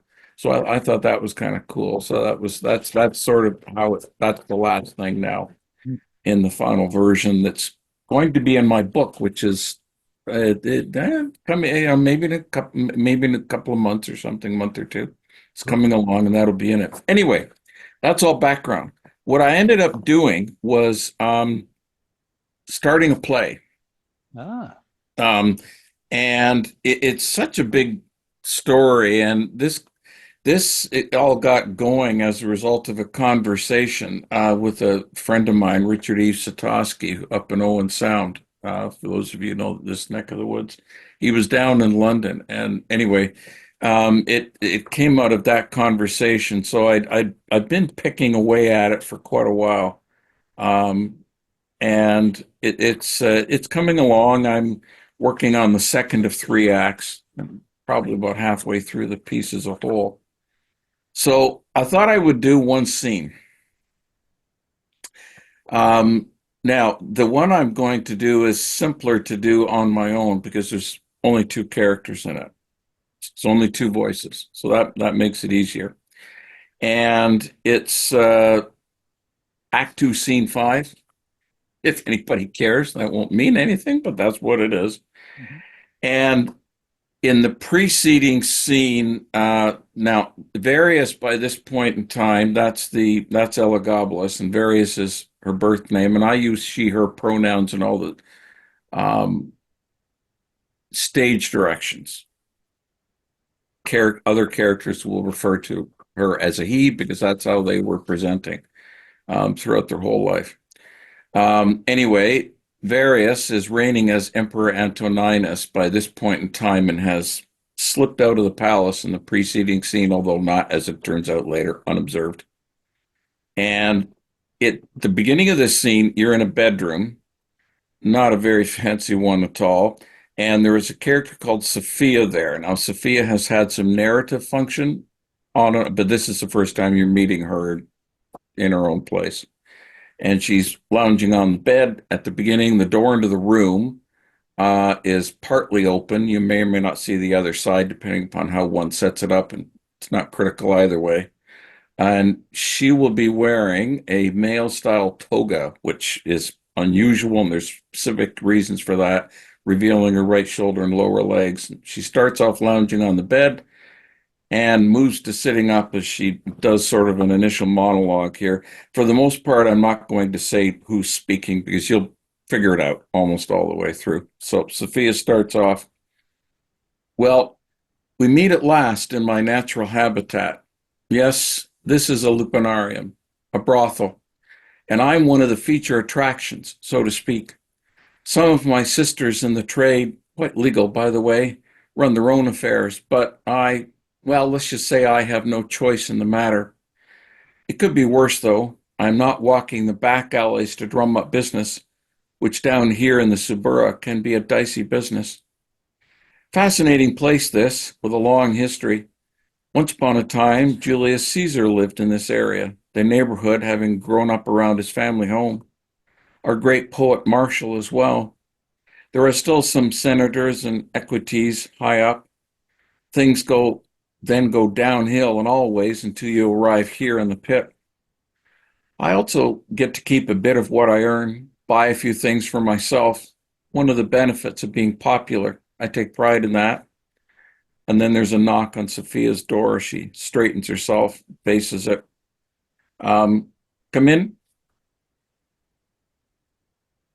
And a figure comes in, concealed. Sophia gets up, turns over a sign above her door on the outside, and if the audience doesn't see what the sign says, it's okay, but it will say "Occupada."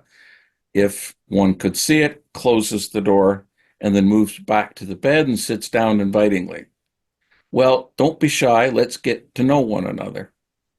And it turns out to be Various, now Emperor, and who reveals herself, and Sophia is shocked. She will immediately stand up and look down. "Pardon, are you?" "Yes, It's all right to look at me. Sophia somewhat hesitantly looks up.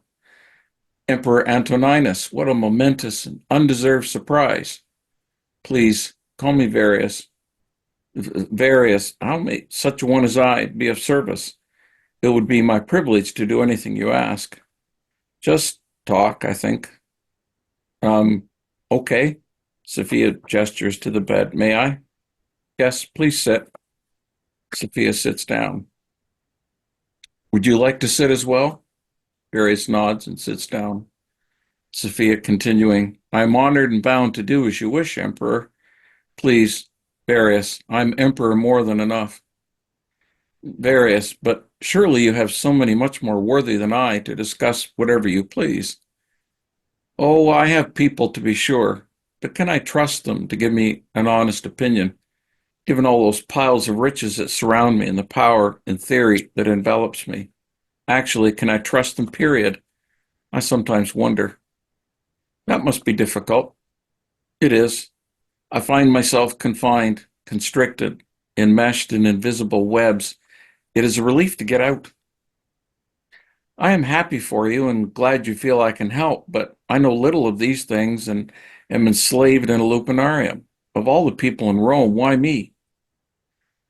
A few questions on the street provided the information that this is the best house, and your house mistress assured me you are the best in it.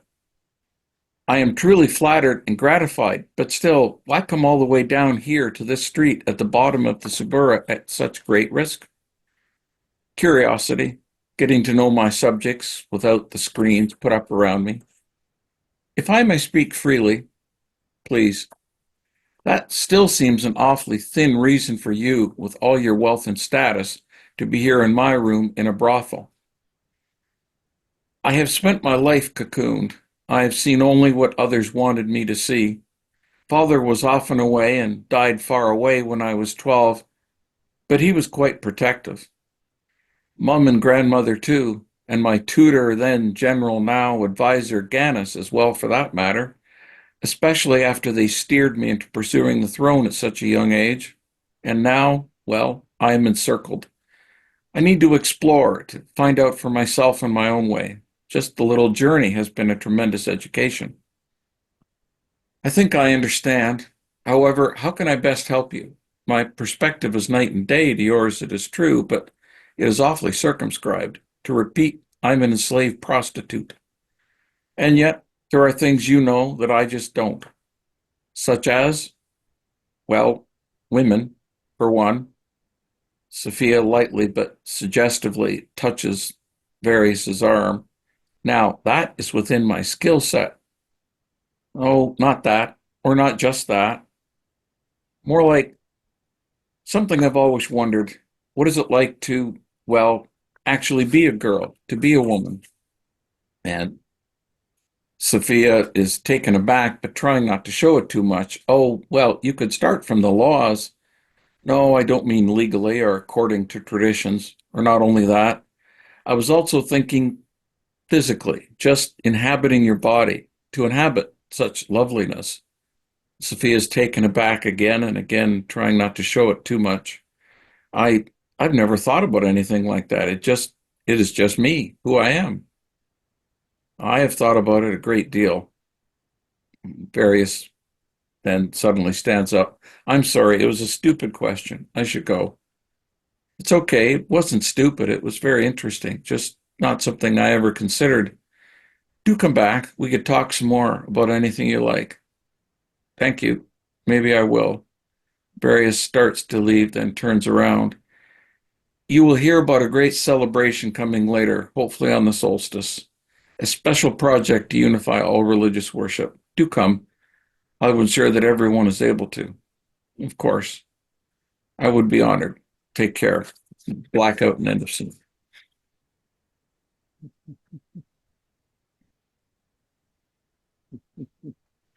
What a work of the imagination to be able to go back to that period and enter that scene as you did and render it real. Very beautiful. Thank you. Yeah, that was great. And yeah, I can, that could be a very interesting play, very interesting indeed. And even as a screenplay, maybe even down the road. I could totally see it working as a film, you know. Yeah. Well, that's good. I'm glad the scene sort of works. Mhm. Sophia's a very important character. I mean, historically, Elagabalus is supposed to have associated with prostitutes. There's all sorts of wild rumors. I mean, some of which it's hard to know where the truth is and isn't. And did free some. And there, all the stuff that was in the original was in the poem is basically there in the history, more or less. So this character just turns into somebody important and is sort of his Fabulous. Great. sister confessor after a fashion. Perfect. Perfect. A confidant that allows all that interior struggle to come out. It's ideal. It's the idea. Wonderful. Thank you. And thank you so much for coming so regularly every month and sharing your work. It really adds a lovely part to our community here. And I see Karen Poirier has joined us online. Hi, Karen. Are you going to do some reading tonight? I won't ask you right now, but for later. You're on mute there. I've had a long day and I'm really disorganized, so I don't know. Okay. Well, maybe I'll just listen. Well, think about it. We've got a couple other people coming on, and I'll ask you again in a little bit. See if you're feeling inspired. Okay. Okay. All right. Thank you. Okay. We're going to have a little bit of music, a little music interlude. Mark is up there at Qualicum Beach. Yes. And you can still hear me okay? Everything's okay that way? Yes. Sounding good? So I've been sitting here trying to figure out, because you say, well, Christmas song or something like that. But I think what I'll do is I'll do this song. I wasn't really going to, but I really only do this song in December. And so it's limited that way, and so it's December. And I should say too that when I made it up when I was living on the prairies, winter is different. Last week I was discussing this with my mom, who lives in Winnipeg. It was minus 42 with the wind chill for several days last week. It's just different, you know. They have snow as well.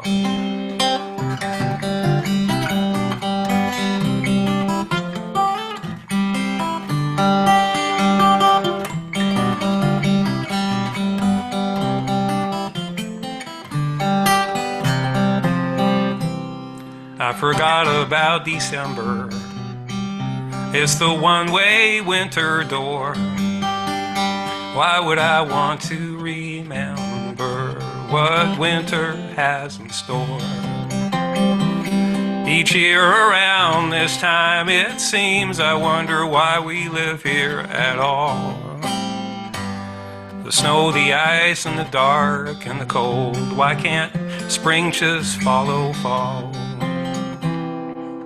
Spring is thunder and lightning. Summer is jump and roll. Autumn's getting ready. But winter, I don't know. Winter, I don't know.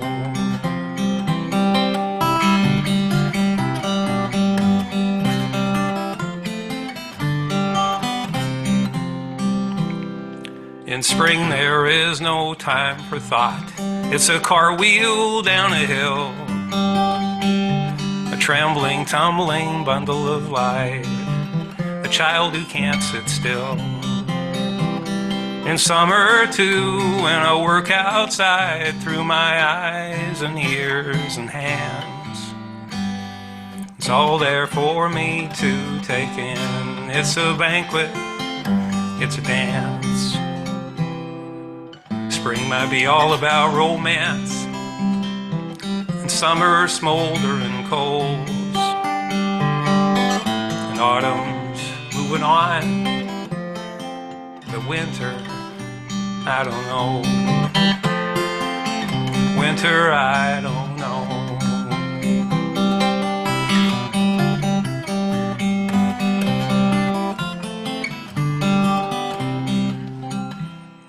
In fall the party's over, and we're busy cleaning up. Well, with pumpkins, leaves, and squash and chard, it's done and it's enough. But winter time is not like that. I go inside for relief, where I mess with my assumptions and I sort out my beliefs. Well, there's something in the quiet, with the sound of falling snow. There's something in the fury of the wild and bitter cold. It takes me past the darkened edge of what I think I know, where I learn that I should still hang on instead of letting go. Spring is starting over, summer is nice and slow, autumn's scurrying round. You know, winter might be hope. Winter could be hope. In winter time, it's close to me. The cold air settles down, and the snow reflects the starlight. So in darkness, light is found.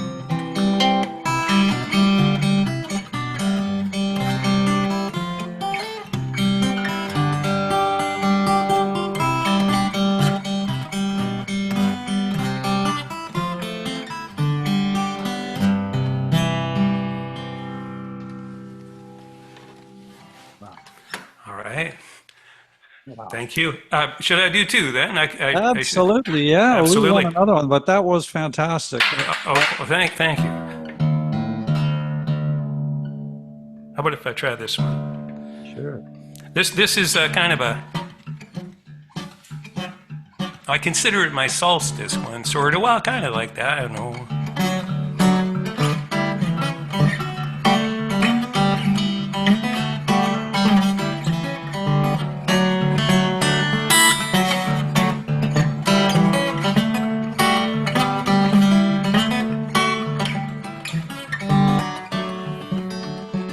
The sun's at such a low angle, the winter shivers jingle jangle. I'm out here on the edge looking to space. There's a hole in my heart, cold seeping in. Close that door, I'm dying. Won't you give me a smile, just in case? This old world keeps rolling on. It's a long road to the way beyond. These dark nights are so hard to get through. But we made it past yesterday, and the sun might just come back this way. In the meantime, I'm so happy here with you.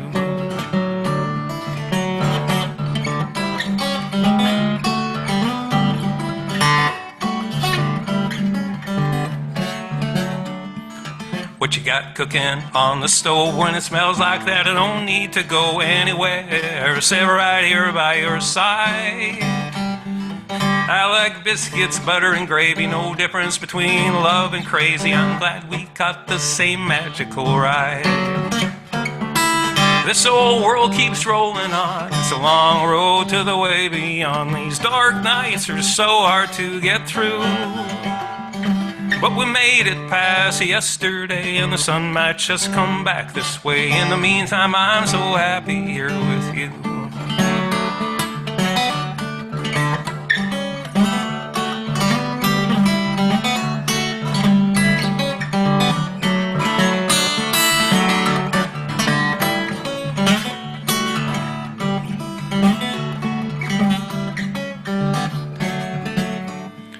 Tilt back Earth now to the sun. Set the darkness on the run. Show off that pretty, pretty shade of blue.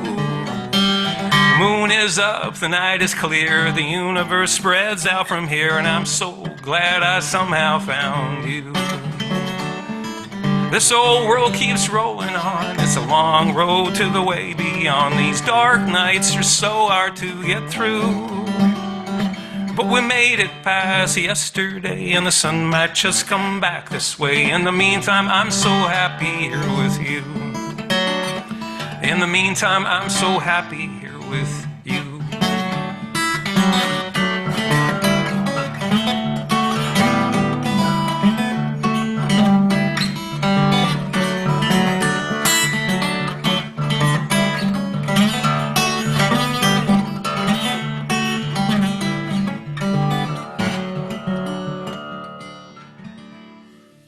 And I am happy here with you. So there we go. Beautiful, Mark. Thank Thank you. That was fabulous. Oh, super. Both of those songs, the upbeat of the feel of the second one and that first one with its interiority, and yeah, winter just drives us inside, doesn't it? And Yeah. and in a good way, a very good way. I think it, you know, like I you think said, so. yeah, we go in there and we find the light within that darkness, and it's lovely. Some lovely comments for you in the chat from David and Kathleen. Oh, nice. Praising those best words, best singing, Okay, and thank love you. the description of spring cartwheels and the way hope appears in winter. Oh, nice. Very true. Super. Oh, it's very Thank you nice. so much, and so glad you're back Yeah. with us, and you're Yep. hale and My fi- healthy again, and My hope to finger see is you- good. Yeah, I'm Hope fixed to up. see you in 2025 too. For sure. Yeah. All right, man. Take good care. Yeah. Thank you. Okay, I think we're coming back in house. Robbie, Van, are you going to share your delight with us tonight? Yes, you are, Robbie Van. You're coming up to the podium. Well, it'd be nice. Should I raise it? Yes. There we go. How's that? There we That better? go. Yeah. By the way, Kathy, I love your Christmas do. Fabulous red and green. Beautiful. And the gentleman that just finished playing the song, Mark. If we took winter right out of it, I'll be over 90, so we better keep it in. So, Okay. I got you.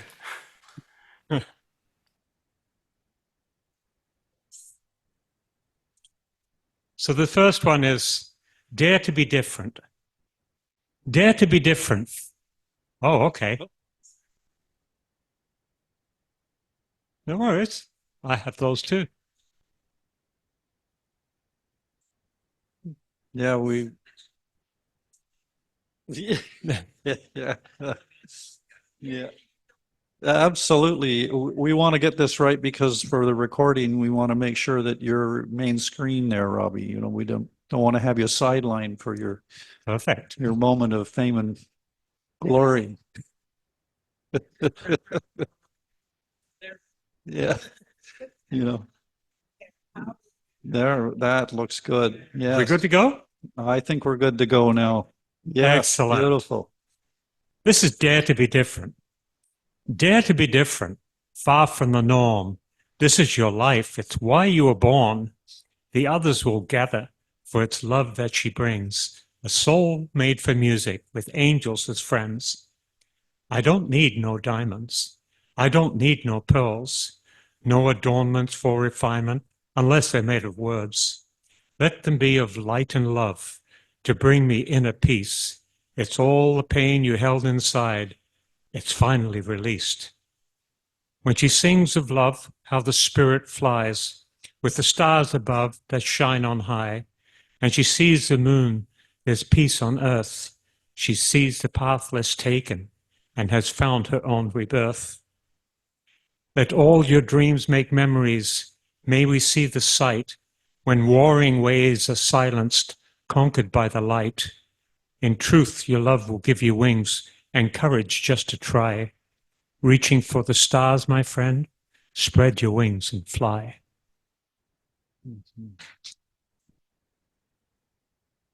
Thank you. Next one.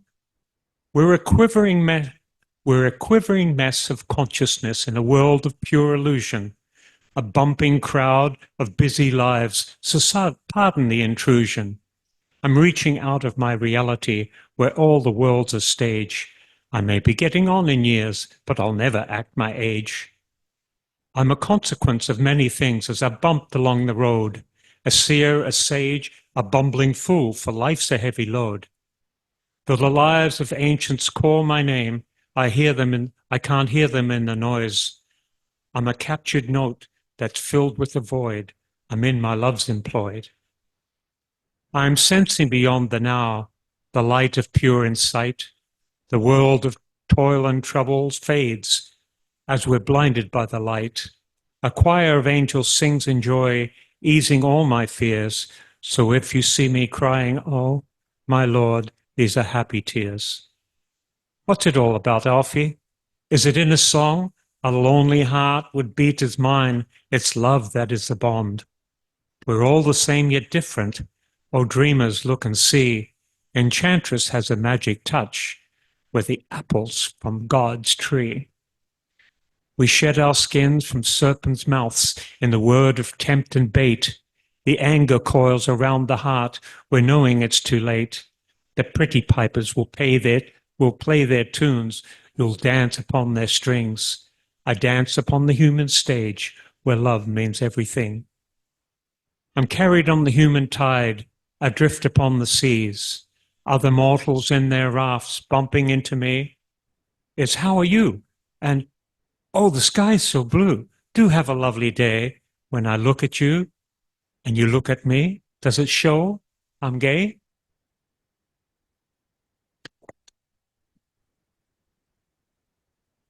Thank you. Thank you. In human bondage, I'm restrained. A poet sees the truth is gained. Spirit guides me when I am lost. Music's a passion, and that love has a cost. Surly soul survivors, when tossed upon the seas, think themselves as a living shell, calling out, why me? I've seen the ones undone by hate while searching for their hallowed ground. I thank my God with all I am, for look what I have found. The mirror has two faces while going other places, and no one sees the artist's inner eye. We are all of life in tangles in our skirts and our shoes and bangles, or the glamour of it all can't be denied. The camera smiles, the photo ops, all a flash, a touch, a crop. Dreams of fortune calls your name.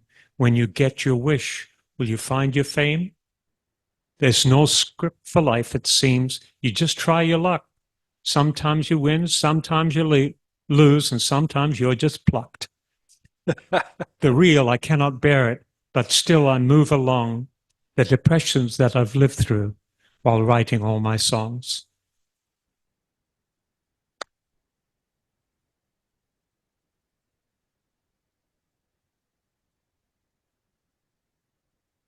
When I started writing, one of the first songs I wrote was, or one of the first poems I wrote, was when I went to Victoria to see my first Pride Parade. And I was just coming out of the closet at the time, and it was scary. I didn't realize what I was going to get into or how people would react. So I have to tell you that I came out in Parksville, on the island, of course. I've been female for about 15, 16 years now, although inside I've always been female. And when I went to my Pride Parade for the first time, and they started coming down the street, the transgender people were leading the group, and I started crying. And when I got back home, I wrote this. I once lived in a world between, where the world was blue and I was green, and the names they yelled were cruel and mean, so I lived inside where I wasn't seen. But the world had changed in the blink of an eye. When hate fades away, that's where love resides. Though we may not agree, we stand side by side, so let's have a big parade. Well, the puffs and the fags and the queers are all gay, those naughty bits flying wherever they may. The lesbos are dancing to a tune from a flute, and everyone's laughing, we're having a hoot. The neighbors are waving, their cheers join in too. Even the sky is a happy, happy blue. And as the trannies and fairies prance by the crowd, love is our anthem and our banner held proud. I once lived in a world between, where the world was blue and I was green, and the names they yelled were cruel and mean, so lived inside where it wasn't seen. My, how the world has changed.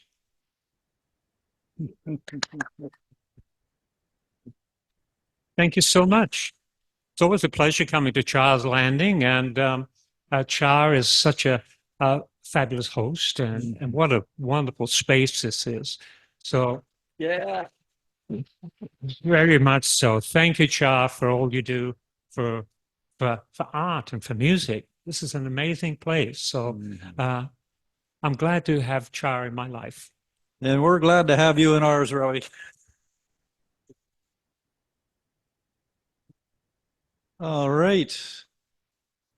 Thank you for that. And Karen, I'm going to go back to you and give you one more chance here. Did you want to share anything, or do you want to just listen? It's all good, whatever you choose. I'll read. Awesome. There we go. I think I got it together.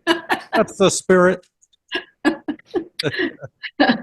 I thought I would just read an excerpt from my book, Across the Prairie Sky.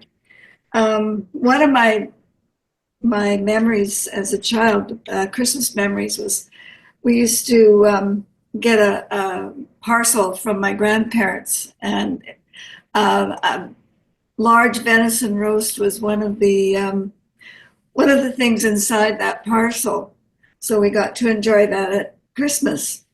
So anyway, I'll start with hunting season was in full swing, and the white-tailed deer were plump and plentiful, growing fat on the fields of grain throughout the prairies. Their hides would be thick with fur to survive the cold and insulated with a layer of fat around their bellies. Dad decided that he would try his luck on Saturday morning. Normally, he traveled by snowshoe, but on this day, he thought he would take Nell out hunting instead.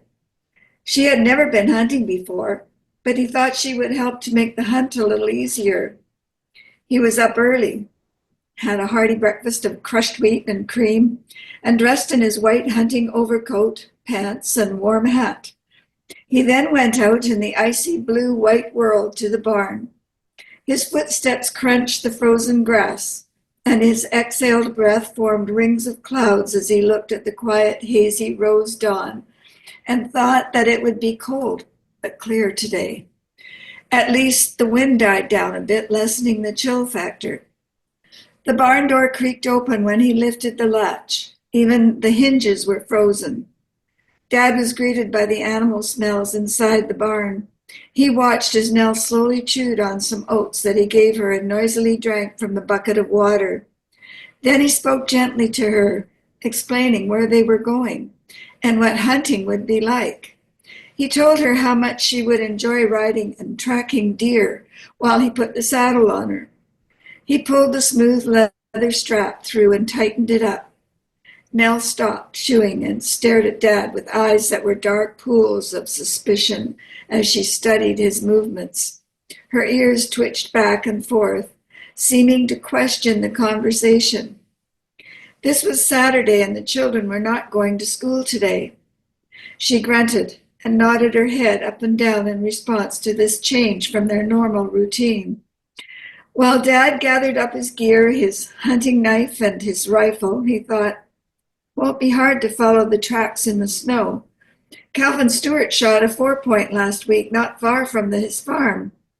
Then he went in the back door of the farmhouse and said, I'll be back before dinner, Kate. I'm going to take Nell and see what I can find further north. Are you sure you want to take Nell? Oh, she's fine. I'm not worried about that. Are you going towards the Stewart farm? Yeah, I'll see what tracks there are that way. Tell Grandpa and William to keep that fire burning. It's mighty cold out today. Mom watched through the frosted glass in the kitchen window as Dad waved, then pulled his woolen toque down over his face so that only his eyes were showing. Dad was almost invisible, mounted on Nell, and they disappeared down the road and over the hill. Upstairs, Ellen left the soft, warm niche in her bed and went to the window. She drew a circle in the frosted pane of glass, then breathed some warm air on the cold surface and wiped it, clearing enough to see her dad leaving on Nell. They enjoyed their ride in the crisp, silent air. Dad had time to reflect and ponder the year's challenges, considering what lay ahead and what he could do to resolve their difficulties. The property taxes had to be paid by this summer, or they could face the possibility of their farm being put up for auction. He was sure that if he could work with his brother Henry this winter in Winnipeg, he could earn the badly needed money. His thoughts were interrupted when a large white-tailed buck came into view just off to his right in a pale, frozen field. It was perfect. He and Nell were downwind from it. "Whoa," he said softly, and pulled on the reins. For a moment, the gray-brown deer, crowned with its symmetrical frost-tipped antlers, just looked at him. Its shiny dark eyes were emphasized with white rings around them. Large, sensitive ears perked up on its strong face and white beard. A shock of white spread down from under its tail and down the buttocks. The hindquarters were solid and muscular. Dad, slowly and quietly as he could manage, pulled his .30-30 Winchester out of its holster while quietly talking to Nell. "Easy now, girl. Just one more moment. This one's a beauty." He pushed the safety ahead, raised the rifle, aimed at the deer, and then squeezed the trigger. Boom! They were all finished with the morning chores. The cattle and horses were fed and watered, chickens were fed, and the eggs were gathered, and Mom was busy getting their noonday meal of stew and fresh bread ready. The kitchen door opened, and suddenly, there stood Dad. "You're home early? Did you get anything?" Dad's face was red, and he walked in with an unmistakable limp. "That damn fool horse! Now, Billy, there's to be no cussing in our house. You mind your language." Dad heaved a sigh and with a little moan found a chair to sit down on. "Did you hurt yourself?" "Yeah, and I missed the deer too. Beautiful buck." He was just standing there looking at me. "Blast, I had a perfect shot too." "Now, how did you manage to miss it? You never miss. That damn fool horse did it." "What did Nell do?" Ellen asked as she entered the kitchen. "Threw me right off her back when the gun went off." "Nell doesn't like guns." "I thought maybe she's getting older now, but there's a little bit of a stubborn devil in her."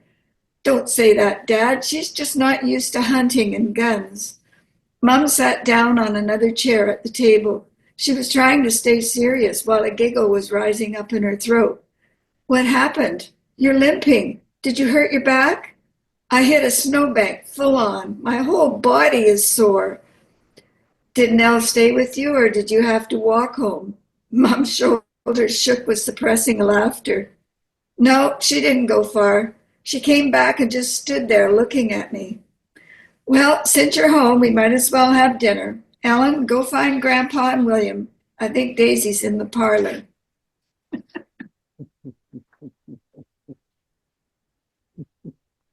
I had a feeling that horse was going to cause some trouble there. Good foreshadowing.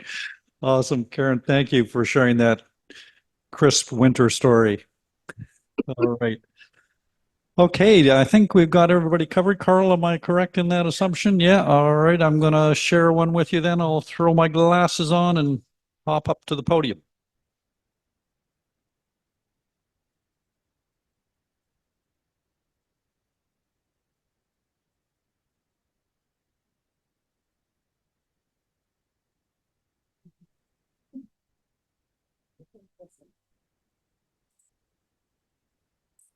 All good? All right, I'm going to get a little literary on you all tonight, but that's just what I've been working on lately. So background for those who might not know about Joseph Conrad's novella Heart of Darkness that Apocalypse Now was based on. That a lot of reference to that in here, and that's the story of Marlowe, who goes up the Congo River looking to find Kurtz, who has been sent there by the ivory company to take ivory out, and Kurtz has kind of gone rogue and Marlowe is tasked with going to find him. And it's an allegory for the psychology of evil. As he goes further and further up into the Congo, it gets darker and darker till finally he finds Kurtz, who is the embodiment of evil. And Marlon Brando played him in Apocalypse Now. I don't know if you remember that, but anyway. Yeah, yeah, it was pretty powerful. I remember coming out of that feeling shell-shocked when I got out into the outside world. What's that? Well, no, I'm taking it inside one professor's mind. There's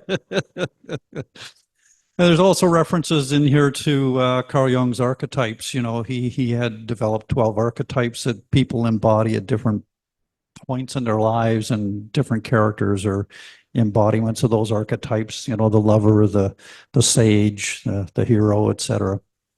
So this story is called The Gift of the 13th Archetype.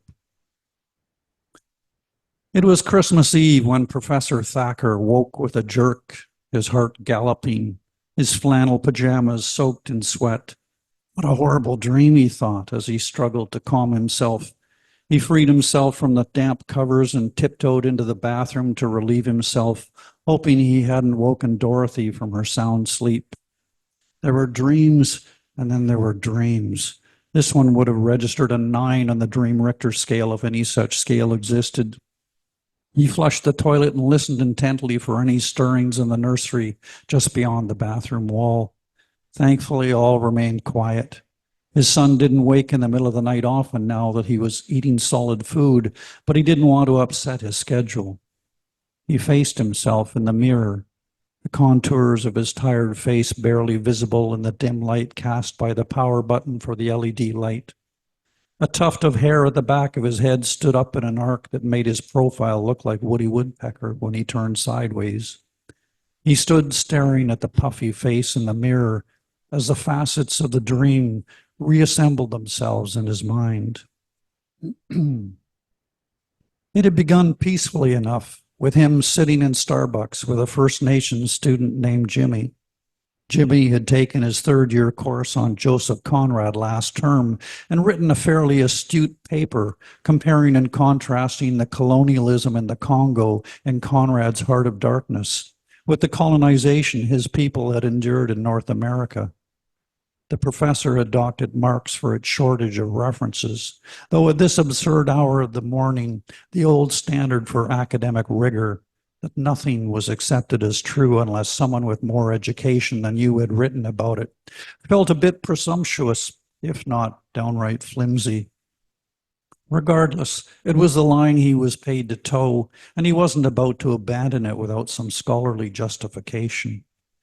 In the dream, Jimmy sat with his long hair framing his face and his eyes shadowed by the polarizing lenses in his glasses. He was thanking Professor Thacker for the course when out of the blue he said, "Donovan, it's time for you to receive something special. My ancestors are telling me you're ready to be gifted with knowledge of the 13th archetype." Professor Thacker was so excited at the thought of adding to the 12 archetypes from Carl Jung that he had based his PhD dissertation on the one that had landed him a full professorship straight out of grad school, that he barely even noticed that Jimmy had used his first name rather than the typical Dr. Thacker. Jimmy took a long draw on a feathered pipe that had miraculously appeared in his hands and blew a cloud of smoke in the professor's face. When the smoke cleared, Professor Thacker was no longer in Starbucks. The lecture theater he found himself in was dimly lit, except for the scanty podium where he stood with a scatter of incomprehensible notes on the lectern in front of him. He had a sense that the amphitheater was large enough to hold over 1,000 people, and from what he could see, the place was packed. Moreover, he heard himself saying, the equation of Kurtz with the embodiment of pure evil denies the reality of the forces that landed him in the heart of the Congo jungle in the first place. If not for the anticipated reward of marrying his intended, after proving himself worthy of an administrative position in the civilized comfort of the Ivory Company's head office in Europe, Kurtz would never have stepped foot in that God-forsaken jungle and debased himself to the point that he did? As the words came out of his mouth, Donovan had the distinct feeling he was stepping out on a slippery plank without a safety net below him. When he saw his colleague, Dr. LaBelle, the esteemed feminist critic, appear in the front row staring intently at him, he knew that to stop now would be the equivalent of academic suicide. But what to say? His notes were illegible, his premise untenable. He decided to do what had worked for him in his early days as a new prof when words had failed to come to him in the middle of a lecture. He would just start referencing other critics and texts that his students would have no knowledge of and trust that they wouldn't bother to go to the library after class and do their own research. Fortunately, they didn't come to class armed with laptops in his early days, and by the time they did, he had his lectures down pat and polished to a rare shine. As my esteemed colleague, Dr. Whitlow from Oxford University, wrote and argued so assiduously, the last words that Kurtz uttered in reality would much more likely have been the horror, rather than the horror, the horror. As soon as the words came out, a strange sound erupted from the front row. At first he thought it was a shriek of pain, but it soon became obvious that it was a gale of laughter emanating from Dr. LaBelle's open mouth.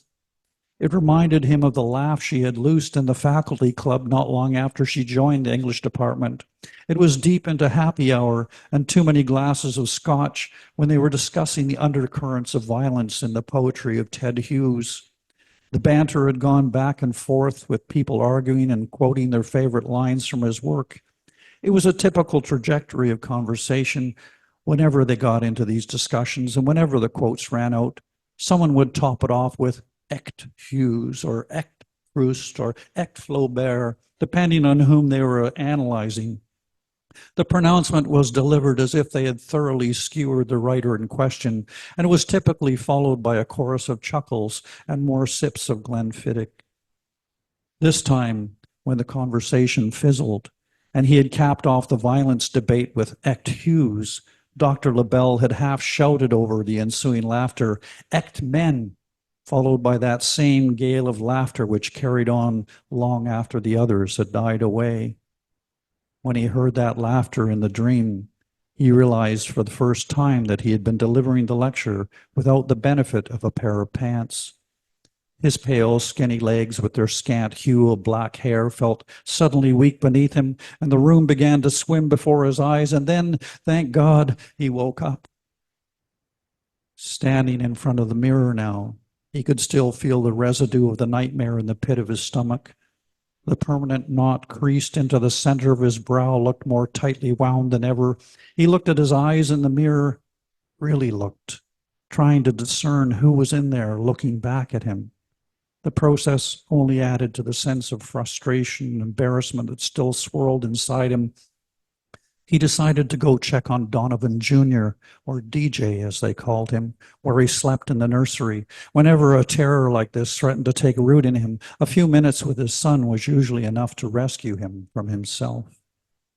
By the glow of the Santa nightlight they had installed for Christmas, Donovan saw that his son had kicked off his covers in his sleep and was lying flat on his back with his arms splayed out in complete surrender. He covered him up and leaned over the crib, staring at his son's face. He had his mother's delicate eye shape and forehead, but his nose and mouth were from Donovan's side, a perfect blend of animus, with a fizzle of blonde hair on top. He was a happy baby, so long as he wasn't wet or hungry. And Donovan had been fascinated by the spontaneous joy that often radiated from his son without any apparent provocation. Maybe that's because babies don't have to pretend to be anyone, he thought. How wonderfully freeing that would be, not having to worry about being someone and not carrying all the baggage that went along with that, the fear of being called out, the ongoing stress of being labeled an imposter. That must be it, he thought, the 13th archetype. And from what he could surmise at the moment, it was horrible and necessary all at once. Horrible in the energy it demanded to be maintained, but essential and his role to keep all the other archetypes going, essential to perpetuate the grand charade we were all caught in. In the end, we were all imposters, forced to adopt the faces that would win us approval, mates, tenure, while our true selves retreated deep inside us to what? Wither and die? Looking down at his peacefully sleeping son, he felt a surge of sadness rise in his chest as he realized there was nothing he could do to shield his son from that inevitability. It all seemed impossibly cruel. He sat in the dim light of Christmas morning, mulling over this disturbing thought. Then he did what we all do when a crack appears in the world around us that we feel powerless to mend. He shuffled back to bed, curled up in a fetal position, and willed himself back to sleep.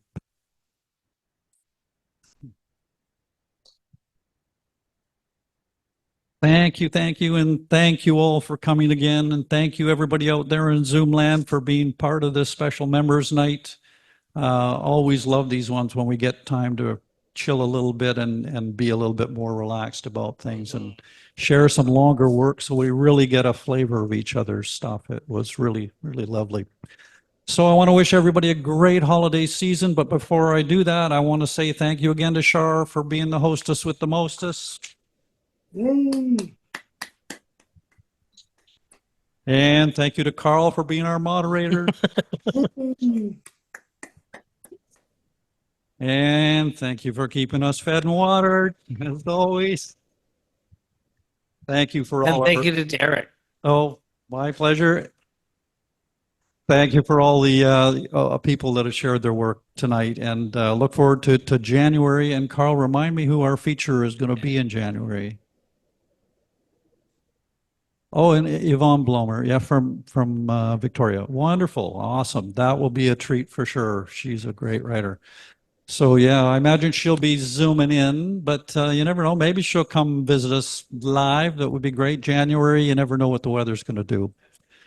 But anyway, that will be in 2025. So in the meantime, I hope everybody has a really fun, festive, regenerating holiday season, that they get lots of writing done, or at least get lots of fodder for writing, because I know all those family interactions usually spawn lots of ideas for me.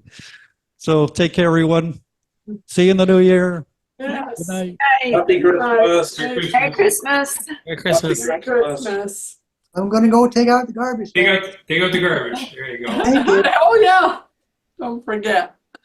Okay, we going? You'll be last. No, I cannot be last. Yes, you'll be last. Bye-bye, Leslie. Take care. Hi, Kathy. Leslie, And sorry. Jennifer, you do that play. Yes, Yes. we want tickets. Absolutely. Absolutely. We want tickets. Thank you. I appreciate the encouragement. Oh, yes. No, absolutely. Can I have I'm a working part? on it.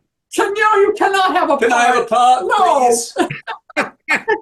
I will Well, take- I need a couple of Roman senators, and I think David might be absolutely perfect. Oh, fine. I don't know. I see him more in a gladiator outfit. Oh, no. Well, I have 3 of those too.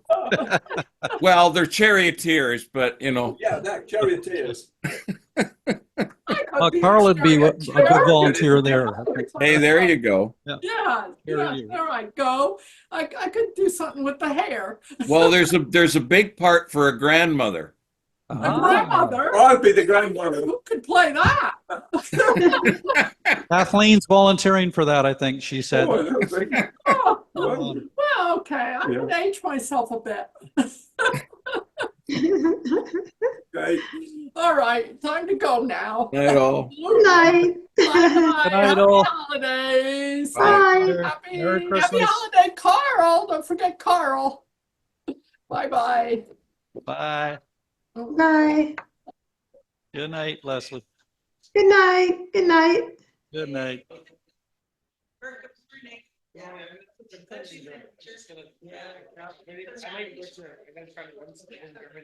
Yeah.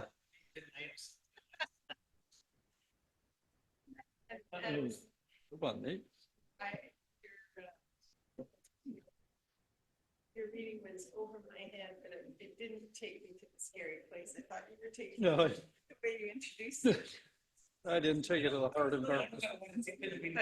I didn't take you into the heart of darkness. No. Or the dark of hardness, as some of my students used to call it. Oh, my goodness. It was more over my head. Well, yeah, not the best piece to read because you need to read out loud like that. Like you need to read it. It's easier then you can stop and think about it. But I can listen to you read it.